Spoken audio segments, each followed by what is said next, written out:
നമസ്കാരം. പ്രൈം ഡിബേറ്റിലേക്ക് സ്വാഗതം. റാപ്പർ വേടന്റെ പാട്ട് കാലിക്കറ്റ് സർവകലാശാലയിൽ മലയാളം BA സിലബസിൽ ഉൾപ്പെടുത്തിയത് പിൻവലിക്കാനും തുടരാനും നീക്കങ്ങൾ സജീവം. ഭൂമി ഞാൻ വാഴുന്നിടം റാപ്പ് സംഗീത താരതമ്യ പഠനത്തിനായി സിലബസിൽ കയറ്റിയത് വെട്ടണമെന്ന MM ബഷീറിന്റെ പഠന റിപ്പോർട്ടാണ് വിവാദം വീണ്ടും ഉരുണ്ടുകൂടാൻ കാരണം. വേടന്റെ വായ്ത്താരിയിൽ വസ്തുതാപരമായ തെറ്റുകളും ആശയപരമായ വൈരുദ്ധ്യങ്ങളും കണ്ടെത്തിയതോടെ എതിർപ്പുന്നയിച്ചവർ ഉത്സാഹത്തിൽ. പഠന റിപ്പോർട്ട് അംഗീകരിക്കില്ല, വേടന്റെ പാട്ട് പഠിപ്പിച്ചേ തീരൂ എന്ന് board of studies. Sangh Parivar അനുകൂലികളും ഇടത് അനുകൂലികളും തമ്മിലുള്ള തർക്കം വേടനെ കാലിക്കറ്റ് സർവകലാശാല സിലബസിൽ നിന്ന് വെട്ടിമാറ്റുവോ അതോ തുടരാൻ അനുവദിക്കുമോ? പ്രൈം ഡിബേറ്റ് ചർച്ച ചെയ്യുന്നു.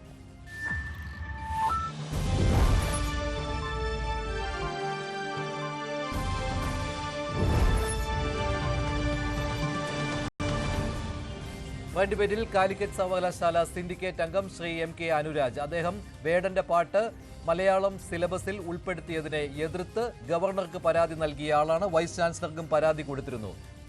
ശ്രീജിത്ത് പണിക്കർ, രാഹുൽ ഈശ്വർ, ഒപ്പം Shri RS Sasikumar, save university ഫോറത്തിന്റെ പ്രതിനിധി, അദ്ദേഹവും പരാതി നൽകിയതാണ്. ആദ്യം ശ്രീ RS ശശികുമാർ, വേടന്റെ പാട്ട് എന്തുകൊണ്ട് കാലിക്കറ്റ് സർവകലാശാല മലയാളം സിലബസിൽ ഉൾപ്പെടുത്തിക്കൂടാ? എന്തായിരുന്നു താങ്കളുടെ പരാതി? ഇപ്പോൾ MM ബഷീർ അതിന് അനുകൂലമായി തന്നെ ഒരു റിപ്പോർട്ട് നൽകിയിരിക്കുകയാണല്ലോ. ആ പാട്ട് വേണ്ട, റാപ്പ് സംഗീത താരതമ്യ പഠനത്തിൽ വേടന്റെ പാട്ട് ഉൾപ്പെടുത്തുന്നത് ശരിയല്ല എന്ന്.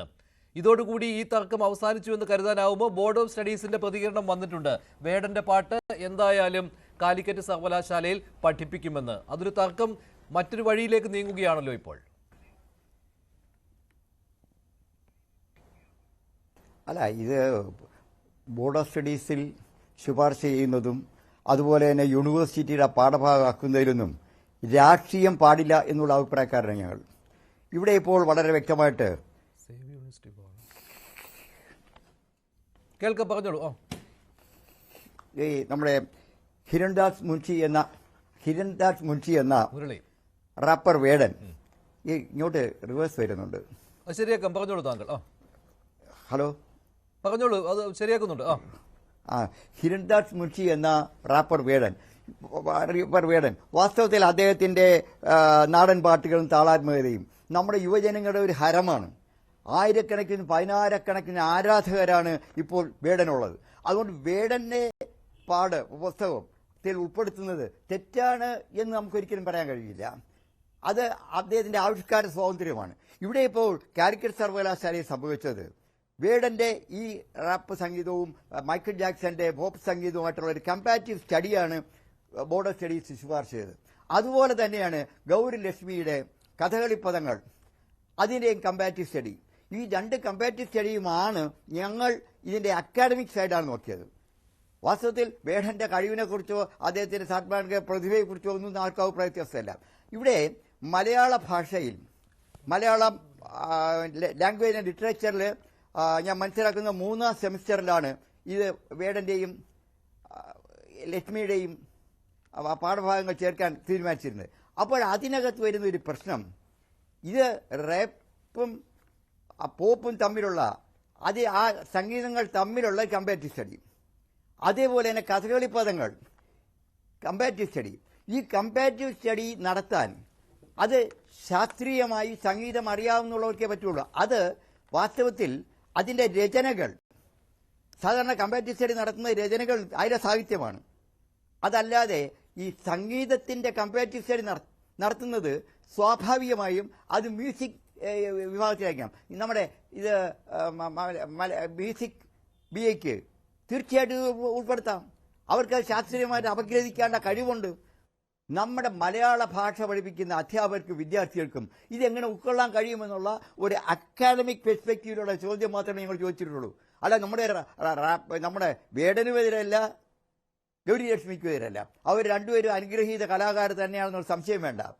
അപ്പോൾ അതിങ്ങനെ പറ്റും. മൈക്കിൾ ജാക്സന്റെ അതിലെ രചന വേണമെങ്കിൽ വേടന്റെ രചനയുമായിട്ട് കമ്പാരിറ്റീവ് സ്റ്റഡി നടത്തട്ടെ. പക്ഷെ ആ കാര്യങ്ങളൊന്നും നമ്മുടെ ബോർഡ് ഓഫ് സ്റ്റഡീസ് പരിശോധിക്കാതെ അവർ കൊടുത്തേക്കുന്ന യൂട്യൂബ് ലിങ്ക് മാത്രമാണ്. യൂട്യൂബ് ലിങ്ക് കൊടുത്തുകൊണ്ട് ബോർഡ് ഓഫ് സ്റ്റഡീസ് ഒരു സിലബസ് കൊണ്ടുവരിക എന്ന് പറഞ്ഞാൽ ഞാൻ മനസ്സിലാക്കുന്നത് വളരെ ലാഘവത്തോടു കൂടി. അപ്പോഴാണ് ഒരു സംശയം വരുന്നത്. നമ്മുടെ ഇപ്പോൾ ഈ അടുത്ത കാലത്ത് ബോർഡ് ഓഫ് സ്റ്റഡീസ് എന്നതിനെ കാര്യക്ഷമമായി പ്രവർത്തിക്കുന്നില്ല. അങ്ങനെ അല്ലെങ്കിൽ തന്നെയും അതിനകത്തുള്ള പൊളിറ്റിക്കലാണ് നോമിനേഷൻസ് മുഴുവനും. അവർ അത്രത്തോളം വളരെ വെൽ ക്വാളിഫൈഡ് ആയിട്ടുള്ള ആൾക്കാർ, പണ്ഡിതരായിട്ടുള്ള ആൾക്കാർ എൻ്റെ ബോർഡ് ഓഫ് സ്റ്റഡീസ് ഇവിടെ മാത്രമല്ല എല്ലാ സർവകലാശാലയിലും. അതിൻ്റേതെല്ലാം ഒരു ഉദാഹരണമാണ്. പക്ഷെ ഇവിടെ വേടന്റെ പാട്ട് പഠിപ്പിക്കേണ്ട എന്ന് നിർദ്ദേശം നൽകിയിട്ടുണ്ട് വിദഗ്ധ സമിതി. എങ്കിൽ പോലും പഠിപ്പിക്കാൻ പോവുകയാണ് എന്ന് ബോർഡ് ഓഫ് സ്റ്റഡീസ് ഒരു തീരുമാനമെടുക്കുകയാണ്. ഇപ്പോൾ ബോർഡ് ഓഫ് സ്റ്റഡീസിന്റെ ചെയർമാൻ തന്നെയാണ് അക്കാര്യം പറഞ്ഞത്. അപ്പോൾ പിന്നെ അത് അട്ടിമറിച്ചുകൊണ്ട് ഈ സിലബസിൽ നിന്ന് മാറ്റും എന്ന് താങ്കൾ കരുതുന്നുണ്ടോ? അക്കാഡമിക് കൗൺസിലിന്റെ മുന്നിലേക്ക് വിഷയം പോവുകയും സിലബസിൽ നിന്ന് മാറ്റാം എന്നുള്ള തീരുമാനത്തിലേക്ക് പോകുമെന്ന്? അല്ല, ഇപ്പോൾ സിലബസിൽ ഉൾക്കൊള്ളിക്കുന്നത് ബോർഡ് ഓഫ് സ്റ്റഡി തീരുമാനിച്ചു കഴിഞ്ഞാൽ പറ്റും. കാരണം ഇപ്പോൾ എം ബഷീർ പ്രൊഫസർ അദ്ദേഹം ഒരു റിപ്പോർട്ട് കൊടുത്തിട്ടുണ്ട്. വലിയ നിരൂപകനാണ്, ഭാഷാ പണ്ഡിതനാണ്. അദ്ദേഹം കൊടുത്ത ഉപദേശം ബോർഡ് ഓഫ് സ്റ്റഡി സ്വീകരിക്കണമെന്നില്ല. വൈസ് ചാൻസലർ കൊടുത്ത വൈസ് ചാൻസലർ അതിന് കോമ്പിറ്റന്റ് അല്ല. വൈസ് ചാൻസലർ ബോർഡ് ഓഫ് സ്റ്റഡീസിനെ വിടാനും. പക്ഷേ ബോർഡ് ഓഫ് സ്റ്റഡീസ് അങ്ങനെ ഒരു തീരുമാനമെടുത്താൽ നമ്മുടെ കുട്ടികൾ പഠിക്കാൻ നിർബന്ധിതരാകും. അത് എങ്ങനെ പഠിക്കുന്നു എന്നുള്ളത് ഈ ബോർഡ് ഓഫ് സ്റ്റഡീസുകാർക്കും അറിയില്ല, പഠിപ്പിക്കുന്ന അധ്യാപകർക്കും അറിയില്ല. അവിടെയാണ് ഞാൻ ജനറലായിട്ട് പറയുന്നത്. മലയാളത്തിന് മാത്രമല്ല, നമ്മുടെ സിലബസുകളെ കുറിച്ച് വളരെ മോശമായ അഭിപ്രായമാണ് വിദ്യാർത്ഥികൾക്കും അധ്യാപകർക്കും മറ്റ് സംസ്ഥാനങ്ങളിൽ നിന്ന് വരുന്ന വിദ്യാർത്ഥികൾക്കും. അതുകൊണ്ട് തന്നെയാണ് നമ്മുടെ അദ്ദേഹം കാലിക്കറ്റ് സർവകലാശാല സിൻഡിക്കേറ്റ് അംഗമാണ്. ശ്രീ എ കെ അനുരാജ്, താങ്കളുടെ പരാതി വളരെയധികം ചർച്ച ചെയ്യപ്പെട്ടതാണ്. താങ്കൾ ഗവർണർക്കും പരാതി കൊടുത്തിരുന്നു അല്ലേ? അതുപോലെ വൈസ് ചാൻസലർക്കും. താങ്കളുടെ കൂടി പരാതിയുടെ അടിസ്ഥാനത്തിലാണ് എം ബഷീറിന്റെ വിദഗ്ധ സമിതി രൂപീകരിച്ചതും ഇപ്പോൾ സിലബസിൽ നിന്ന് വേടന്റെ പാട്ട് നീക്കം ചെയ്യുക എന്നുള്ള തീരുമാനത്തിലേക്ക് എത്തിയതും. പക്ഷേ ഇത് വിദഗ്ധ സമിതിയുടെ ഒരു നിർദ്ദേശം മാത്രമാണല്ലോ. അതുവഴി വേടന്റെ പാട്ട് സിലബസിലെ ഉൾപ്പെടുത്തുകയില്ല എന്ന കാര്യം ഉറപ്പിക്കാൻ പറ്റുമോ ഇപ്പോൾ? ഇല്ല, ഇത് ഒരു പ്രോസസ്സാണ്. അതായത് നമുക്ക് അതിൻ്റെ അകത്ത് ഒരു ഘട്ടം, ഒരു നിർണായക ഘട്ടം നമ്മൾ പിന്നിട്ട് കഴിഞ്ഞു എന്നുള്ളതാണ്. അതായത് നമുക്ക് ബോർഡ് ഓഫ് സ്റ്റഡീസ് ഉണ്ട്. ബോർഡ് ഓഫ് സ്റ്റഡീസിനുള്ളത് റെക്കമെൻഡ് ചെയ്യാനുള്ള അധികാരമാണ്. അത് വെച്ച് അവർ റെക്കമെൻഡ് ചെയ്തു. പക്ഷെ സാധാരണ സംഭവിക്കാറ് മുതിർന്ന കോളേജ് അധ്യാപകരാണ്, പ്രൊഫസർമാരാണ്. അതുകൊണ്ട് സ്വാഭാവികമായിട്ടും ബോർഡ് ഓഫ് സ്റ്റഡീസ് മുന്നോട്ട് വെക്കുന്ന നിർദ്ദേശങ്ങൾ അക്കാഡമിക് കൗൺസിൽ അംഗീകരിക്കുകയാണ് ചെയ്യുക. അക്കാഡമിക് കൗൺസിലാണ് തീരുമാനിക്കേണ്ടത്. അക്കാഡമിക് കൗൺസിലിന്റെ തലപ്പത്തുള്ളത് വൈസ് ചാൻസലറാണ്. അപ്പൊ ഈ ഘട്ടം എല്ലാം കാലിക്കറ്റ് യൂണിവേഴ്സിറ്റിയുടെ കാര്യത്തിൽ ഈ ഹിരൺദാസ് മുരളിയുടെ പാട്ടിന്റെ കാര്യത്തിൽ കഴിഞ്ഞു. അങ്ങനെ സിലബസ് ആയിട്ട് അംഗീകരിച്ചു. അംഗീകരിക്കപ്പെട്ട സാഹചര്യത്തിൽ ആരോട് പരാതിപ്പെടണം? നമുക്ക് പരാതിപ്പെടാൻ പറ്റുക വൈസ് ചാൻസലറുടെയാണ്. അതാണ് ഞാൻ ആദ്യഘട്ടത്തിൽ ചെയ്തത്. വൈസ് ചാൻസലർക്ക് പരാതി നൽകി. തുടർന്ന് ചാൻസലർക്ക് ഈ കാര്യം ചൂണ്ടിക്കാണിച്ചുകൊണ്ട് അദ്ദേഹത്തിനും പരാതി നൽകി. അപ്പൊ അതേ തുടർന്ന് ചാൻസലർ വൈസ് ചാൻസലറോട് നിർദ്ദേശിച്ചു ഇതിന്റെ കാര്യത്തിൽ നടപടിയെടുക്കണം എന്ന് പറഞ്ഞ് നിർദ്ദേശം നൽകി. അതിനുശേഷം വൈസ് ചാൻസലർ ചെയ്തതും ഞാൻ മനസ്സിലാക്കുന്നത് വ്യവസ്ഥാപിതമായ മാർഗത്തിലൂടെ മുന്നോട്ട് പോവുകയാണ്. അതായത് ഓൾറെഡി ബോർഡ് ഓഫ് സ്റ്റഡീസ് അംഗീകരിച്ച് മുന്നോട്ട് വച്ചിരിക്കുന്ന ഒരു സിലബസ്, അതിലിനി മാറ്റം വരുത്തണമെങ്കിൽ എന്ത് ചെയ്യണം? അപ്പൊ അതൊരു വിദഗ്ധ സമിതിയെ ഏൽപ്പിച്ചു. അദ്ദേഹം സ്വയം തീരുമാനം എടുത്തില്ല. വൈസ് ചാൻസലർ സ്വയം തീരുമാനം എടുത്തിട്ടില്ല. അദ്ദേഹം ഒരു വിദഗ്ധ സമിതിയെ പഠിക്കാൻ വേണ്ടി ചുമതലപ്പെടുത്തി. അതാരാണ്? നേരത്തെ കാലിക്കറ്റ് യൂണിവേഴ്സിറ്റിയിലെ Malayalam head of the department ആയിരുന്ന ഡോക്ടർ എം ബഷീർ, പൊതു സ്വീകാരനായിട്ടുള്ള ഒരു വ്യക്തി. അദ്ദേഹത്തോട് അത് പഠിക്കാൻ ആവശ്യപ്പെട്ടു. അതോടൊപ്പം മറ്റു ചില കാര്യങ്ങളും കൂടെ അതിനകത്ത് പഠിക്കാൻ അദ്ദേഹം വൈസ് ചാൻസലർ ആവശ്യപ്പെട്ടിട്ടുണ്ട്. അങ്ങനെ ഡോക്ടർ എം ബഷീർ പഠിച്ചിട്ട് ഒരു റിപ്പോർട്ട് കൊടുത്തു. ആ റിപ്പോർട്ട് വായിച്ചു നോക്കിയാൽ നമുക്കറിയാം അതൊരു ന്യൂട്രൽ റിപ്പോർട്ടാണ്. അല്ലാതെ ഏതെങ്കിലും ഒരു പക്ഷത്തേക്ക് ചാഞ്ഞുകൊണ്ടോ ചെരിഞ്ഞുകൊണ്ടോ എന്നുള്ളതല്ല. അതൊരു മുതിർന്ന അധ്യാപകൻ എന്ന നിലയ്ക്കുള്ള ഒരു എന്താ പറയുക, ഏറെക്കുറെ ഒരു അൺബയസ്ഡ് ആയിട്ടുള്ള റിപ്പോർട്ടാണ്. ആ റിപ്പോർട്ട് വൈസ് ചാൻസലർക്ക് സമർപ്പിച്ചിരിക്കുകയാണ്. ഇനി വൈസ് ചാൻസലർ അനുരാജ്, താങ്കളുടെ പരാതി കൊണ്ട് ഉദ്ദേശിച്ചത് വേടന്റെ പാട്ട് പഠനാർഹമല്ല, അത് കുട്ടികളെ പഠിപ്പിക്കേണ്ടതല്ല, അതിലെ വരികൾ അതിന് യോഗ്യമല്ല, ഇതൊക്കെയായിരുന്നുവല്ലോ അല്ലേ? അതല്ലായിരുന്നോ പരാതിയുടെ കാതൽ? അതോ മറ്റെന്തെങ്കിലും കാരണമായിരുന്നുവോ താങ്കൾ ചൂണ്ടിക്കാണിച്ചിരുന്നത്? ഇതാണ്. പക്ഷെ ഞാൻ നേരത്തെ പറഞ്ഞ കാര്യം ഒന്ന് പൂർത്തിയാക്കാം. അപ്പൊ ഇന്നലെ സംഭവിച്ചതെന്ന് വെച്ചിട്ടുണ്ടെങ്കിൽ ചില മാധ്യമങ്ങളിൽ വരികയാണ്, ബോർഡ് ഓഫ് സ്റ്റഡീസിന്റെ തലപ്പത്തിരിക്കുന്ന വ്യക്തി പറഞ്ഞു ഈ പാട്ട് പഠിപ്പിക്കില്ല എന്ന് പറഞ്ഞു. പക്ഷെ ബോർഡ് ഓഫ് സ്റ്റഡീസ് ചെയർമാന് അത് പറയാനുള്ള അധികാരമുണ്ടോ എന്നുള്ളത് സംശയമാണ്. കാരണം ബോർഡ് ഓഫ് സ്റ്റഡീസിനുള്ളത് റെക്കമെൻഡ് ചെയ്യാനുള്ള അധികാരമാണ്. അപ്പൊ അതിനുശേഷം ഇനി ഇത് പഠിപ്പിക്കുമോ പഠിപ്പിക്കില്ലയോ എന്ന് തീരുമാനിക്കേണ്ടത് ഏറെക്കുറെ എനിക്ക് തോന്നുന്നു വൈസ് ചാൻസലറോ അല്ലെങ്കിൽ അദ്ദേഹം നിയോഗിക്കുന്ന ഏജൻസിയോ അല്ലെങ്കിൽ ബോർഡോ അങ്ങനെ വല്ലതും ആയിരിക്കണം. അതാണ് അതിന്റെ സ്ഥിതി. എന്റെ പരാതി വളരെ കൃത്യമാണ്. അതായത് ഹിരൺദാസ് മുരളി എന്ന വ്യക്തിയുടെ പാട്ട് ഉൾപ്പെടുത്തുന്നത് ഈ അഡോളസെന്റ് ഏജിലുള്ള ഈ കൗമാരപ്രായക്കാരായ കുട്ടികളെ ആ പാഠം പഠിപ്പിക്കുന്നത്, ആ പാട്ട് പഠിപ്പിക്കുന്നതിന് വലിയ ദോഷവശങ്ങളുണ്ട്. ഒന്നാമത്തെ കാര്യം, അദ്ദേഹം കഞ്ചാവ് കയ്യിൽ വെച്ചു എന്ന കേസിൽ കസ്റ്റഡിയിലായ ആളാണ്. അതുപോലെ തന്നെ ആ സമയത്ത് വനം വകുപ്പും കസ്റ്റഡിയിലെടുത്തു. അതിനൊക്കെ പുറമെ മൂന്നാമതായിട്ട് അദ്ദേഹത്തിന്റെ പേരിൽ നേരത്തെയുള്ള ചില ആരോപണങ്ങൾ നിലനിൽക്കുന്നു. ഈ സാഹചര്യത്തിൽ മാധ്യമങ്ങൾക്ക് മുന്നിൽ പലതവണ ഹിരൺദാസ് മുരളി തന്നെ വന്നിട്ടുണ്ട്. അപ്പോൾ അദ്ദേഹം തന്നെ പറഞ്ഞത് എന്നെ മാതൃകയാക്കരുത് എന്നാണ് പറഞ്ഞത്. ഇങ്ങനെ എന്നെ മാതൃകയാക്കരുത് എന്ന് പറയുന്ന വ്യക്തി അദ്ദേഹത്തെ തന്നെ മാതൃകയാക്കി വെക്കുന്ന രീതിയിൽ എന്തിന് ഈ പാഠഭാഗം ഉൾപ്പെടുത്തുന്നു? അതായിരുന്നു എന്റെ ചോദ്യം. അതിന് ചില മറുപടികൾ വന്നത് എന്താന്ന് വെച്ചിട്ടുണ്ടെങ്കിൽ ഇത് മാതൃകയാക്കില്ല എന്നൊക്കെയാണ്. അത് അത്തരത്തിൽ നിരീക്ഷിക്കുന്നവർക്ക് അങ്ങനെ നിരീക്ഷിക്കാം. എന്റെ നിരീക്ഷണം സ്വാഭാവികമായിട്ടും ഈ കൗമാരപ്രായക്കാരായ ആൾക്കാരിലേക്ക് ഇത്തരത്തിലൊരു പാട്ട് നമ്മൾ കടത്തിവിടുമ്പോൾ സ്വാഭാവികമായിട്ടും അത് സ്വാധീനിക്കുമെന്നാണ്. ഇതിനപ്പുറത്തേക്ക് മറ്റൊരു കാര്യം, ഇതിന് പാഠപുസ്തകമല്ല, മറിച്ച് യൂട്യൂബ് ലിങ്കാണ്, ഈ പാട്ടിന്റെ യൂട്യൂബ് ലിങ്കാണ് കൊടുത്തിരിക്കുന്നത്. സ്വാഭാവികമായും ഇതുമായി റിലേറ്റഡ് ആയിട്ടുള്ള മറ്റു വീഡിയോകളിലേക്ക് ഇതുവഴി തന്നെ കുട്ടികൾ എത്തിച്ചേരാനുള്ള സാധ്യതയുണ്ട്. അതിനെപ്പറ്റി ആയിരിക്കും അവരുടെ ചർച്ചകളും ഒക്കെ സംഭവിക്കുന്നത്. ആ സാഹചര്യത്തിൽ ഇത് ദോഷം ചെയ്യും എന്നാണ് ഞാൻ ഈ പരാതിയിൽ ചൂണ്ടിക്കാണിച്ചതും, അല്ലെങ്കിൽ ആ പരാതിയെ ഞാൻ ഉന്നയിക്കാനുള്ള പശ്ചാത്തലവും അതാണ്. പക്ഷേ അത് കണ്ടെത്തിയിരിക്കുന്നത് മറ്റു കാരണമാണല്ലോ അല്ലേ? ഇദ്ദേഹം ഡോക്ടർ എം ബഷീർ ഈ വേടന്റെ പാട്ടുകളെ അദ്ദേഹം എതിർത്തിട്ടില്ല, അദ്ദേഹം അത് ആസ്വദിക്കുന്നുണ്ട് എന്നും പറയുന്നുണ്ട്. പക്ഷേ അതിൽ പറഞ്ഞിരിക്കുന്ന കാര്യം അദ്ദേഹം തന്നെ അത് വിശദീകരിച്ചതാണ്. സിലബസിൻ്റെ പല കാര്യങ്ങളിലേക്കും പോയതിനു ശേഷം എം ബഷീർ സാർ വിശദീകരിക്കുന്നത് ഭൂമി ഞാൻ വാഴുന്നിടം, അതാണല്ലോ അതിൻ്റെ ആ പാട്ടിൻ്റെ ടൈറ്റിൽ. ആ പാട്ട് ഈ വേടൻ്റെ വായ്ത്താരിയാണ്. ഇതാണ് അദ്ദേഹം പറയുന്നത്. അത് ഈ സംഗീത താരതമ്യ പഠനമാണോ, റാപ്പ് സംഗീതങ്ങൾ തമ്മിലുള്ള താരതമ്യ പഠനമാണ് ഉദ്ദേശിച്ചിരുന്നത് സിലബസിൽ. അത് മൈക്കൽ ജാക്സന്റെ ഗാനവുമായി താരതമ്യപ്പെടുത്തുക എന്നുള്ളതായിരുന്നു. പക്ഷേ അത് ഈ സംഗീത താരതമ്യ പഠനം ഈ മലയാളം സിലബസുകാർക്ക്, മലയാളം BA-ക്കാർക്ക് ആവശ്യമില്ല എന്ന് പറയുന്നതിനൊപ്പം തന്നെ ഈ സാഹിത്യത്തെക്കുറിച്ചുള്ള, ആ പാട്ടിൻ്റെ സാഹിത്യത്തെക്കുറിച്ചുള്ള വിശകലനവും വിലയിരുത്തലും ഈ സിലബസിൽ ഉദ്ദേശിക്കുന്നില്ല എന്ന് പറയുന്നുണ്ട്. ബഷീർ കണ്ടെത്തിയ കാര്യമാണ്. പക്ഷേ അതേ സമയത്ത് തന്നെ വേടൻ്റെ പാട്ടുകളിലേക്ക് ഇറങ്ങിച്ചെന്നുകൊണ്ട് അദ്ദേഹം പറയുകയാണ്, വേടൻ്റെ ഈ പാട്ടിൽ, ഈ ഭൂമി ഞാൻ വാഴുന്നിടം എന്ന പാട്ടിൽ അതിൽ ആശയപരമായ വൈരുദ്ധ്യങ്ങളുണ്ട്, അതുപോലെ തന്നെ വസ്തുതാപരമായ തെറ്റുകളുമുണ്ട്. ഇതൊക്കെയാണ് കണ്ടെത്തിയിരിക്കുന്നത്. അങ്ങനെ സിലബസിൽ വേണ്ട എന്ന്. അല്ലാതെ വേടൻ്റെ സ്വഭാവം അവിടെ വന്നിട്ടില്ല. താങ്കൾ ഉദ്ദേശിച്ച് വേടൻ്റെ സ്വഭാവത്തെക്കുറിച്ചാണല്ലോ. അദ്ദേഹം കഞ്ചാവ് ഉപയോഗിക്കുന്ന ആളാണ്, ഇതുകൊണ്ടൊക്കെ അത് കുട്ടികൾക്ക് പഠിക്കുവാൻ പര്യാപ്തമല്ല എന്ന്. പക്ഷേ സമിതിയുടെ കണ്ടെത്തൽ അത്തരം കാര്യങ്ങളിലേക്ക് പോയിട്ടില്ല. അതുമാത്രമല്ല, ഡോക്ടർ എം ബഷീർ പിന്നീട് പറയുകയുണ്ടായി അദ്ദേഹത്തിന് ഈ പാട്ട് ഇഷ്ടമാണ് എന്ന്, ഇത് കേൾക്കാൻ ഇഷ്ടമാണ് എന്ന്, പക്ഷേ പഠിപ്പിക്കാൻ കൊള്ളില്ല എന്ന്. അതാണ് ഞാൻ നേരത്തെ പറഞ്ഞത്. ഡോക്ടർ എം ബഷീറിന്റെ റിപ്പോർട്ട് ഏതെങ്കിലും ഒരു പക്ഷത്തേക്ക് ചാഞ്ഞുകൊണ്ടല്ല, അല്ലെങ്കിൽ എന്റെ പരാതിയെ അതിനെ ന്യായീകരിക്കുന്ന, അതുകൊണ്ട് ഈ പരാതി ശരിയാണ്, അതുകൊണ്ട് ഈ പാട്ട് പിൻവലിക്കണം എന്നുള്ള രീതിയിലല്ല അദ്ദേഹം റിപ്പോർട്ട് നൽകിയിരിക്കുന്നത്. പക്ഷേ എന്റെ നിലപാട് അത് തന്നെയാണ്. അതായത് ഇത്തരം ഈ രീതിയിലുള്ള ഒരു വ്യക്തിയെ നമ്മൾ ഈ പറഞ്ഞ ഈ കൗമാരപ്രായക്കാരായ വിദ്യാർത്ഥികൾ പഠിപ്പിക്കുമ്പോൾ, +2 കഴിഞ്ഞ് നേരെ വരുന്ന കുട്ടികളാണ്. യൂണിവേഴ്സിറ്റിയെ സംബന്ധിച്ചിടത്തോളം എൻട്രി ലെവൽ കോഴ്സാണ് ഇപ്പോൾ ഡിഗ്രി കോഴ്സ്. ആ കോഴ്സിലേക്ക് വരുന്ന കുട്ടികളിലേക്ക് ഈ പാഠഭാഗം എത്തിക്കുന്നത് ദോഷം ചെയ്യും. പിന്നെ മറ്റൊരു കാര്യം ഞാൻ ചൂണ്ടിക്കാണിച്ചത് എന്താണെന്ന് വെച്ചിട്ടുണ്ടെങ്കിൽ, ഇദ്ദേഹത്തിന് ഈ രംഗത്ത് വളരെ കുറച്ചു കാലമേ ഈ ഹിരൺദാസ് മുരളി ഈ പാട്ടുമായിട്ട് രംഗത്തെത്തിയിട്ട് ആയിട്ടുള്ളൂ. അദ്ദേഹത്തിന്റെ പാട്ടും മൈക്കിൾ ജാക്സന്റെ പാട്ടുമായിട്ട് കമ്പയർ ചെയ്യാണ്. അപ്പോൾ മൈക്കിൾ ജാക്സന്റെ പാട്ടിനെ കുറിച്ചൊക്കെ നമുക്ക് പല അഭിപ്രായങ്ങളും ഉണ്ടായിരിക്കാം. പ്രത്യേകിച്ച് ഈ പാട്ടിൽ തന്നെ പറയുന്നുണ്ട്, ചില വാക്കുകളൊക്കെ മ്യൂട്ട് ചെയ്തിട്ടൊക്കെയാണ് അവതരിപ്പിക്കാറ് എന്നൊക്കെ പറയുന്നുണ്ട്. പക്ഷേ അതിനപ്പുറത്തേക്ക് അദ്ദേഹം ഒരു പുരുഷായുസ് മുഴുവൻ സംഗീതത്തിനായി മാറ്റിവെച്ച് കടന്നുപോയ ഒരു മനുഷ്യനാണ്. ലോകം മൊത്തം ആരാധകരുള്ള ഒരു വ്യക്തിയാണ്. അതുപോലെ തന്നെ അദ്ദേഹത്തിന്റെ പാട്ടിന്റെ സാഹിത്യം അല്ലെങ്കിൽ വരികൾ വളരെ മെച്ചപ്പെട്ട രീതിയിൽ തയ്യാറാക്കാൻ ശ്രമിക്കാറുണ്ട് എന്നൊക്കെയാണ് നമുക്ക് മനസ്സിലാക്കാൻ സാധിക്കുന്നത്.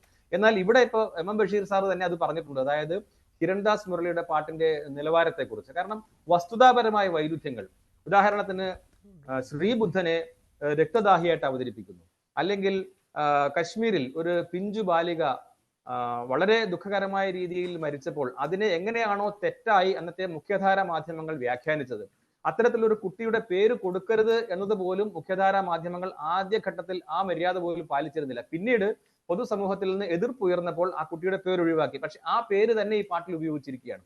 ആ രീതിയിൽ പല വസ്തുതാപരമായ തെറ്റുകളും ഒക്കെ ഉൾപ്പെട്ടതാണ് ഈ പാട്ട്.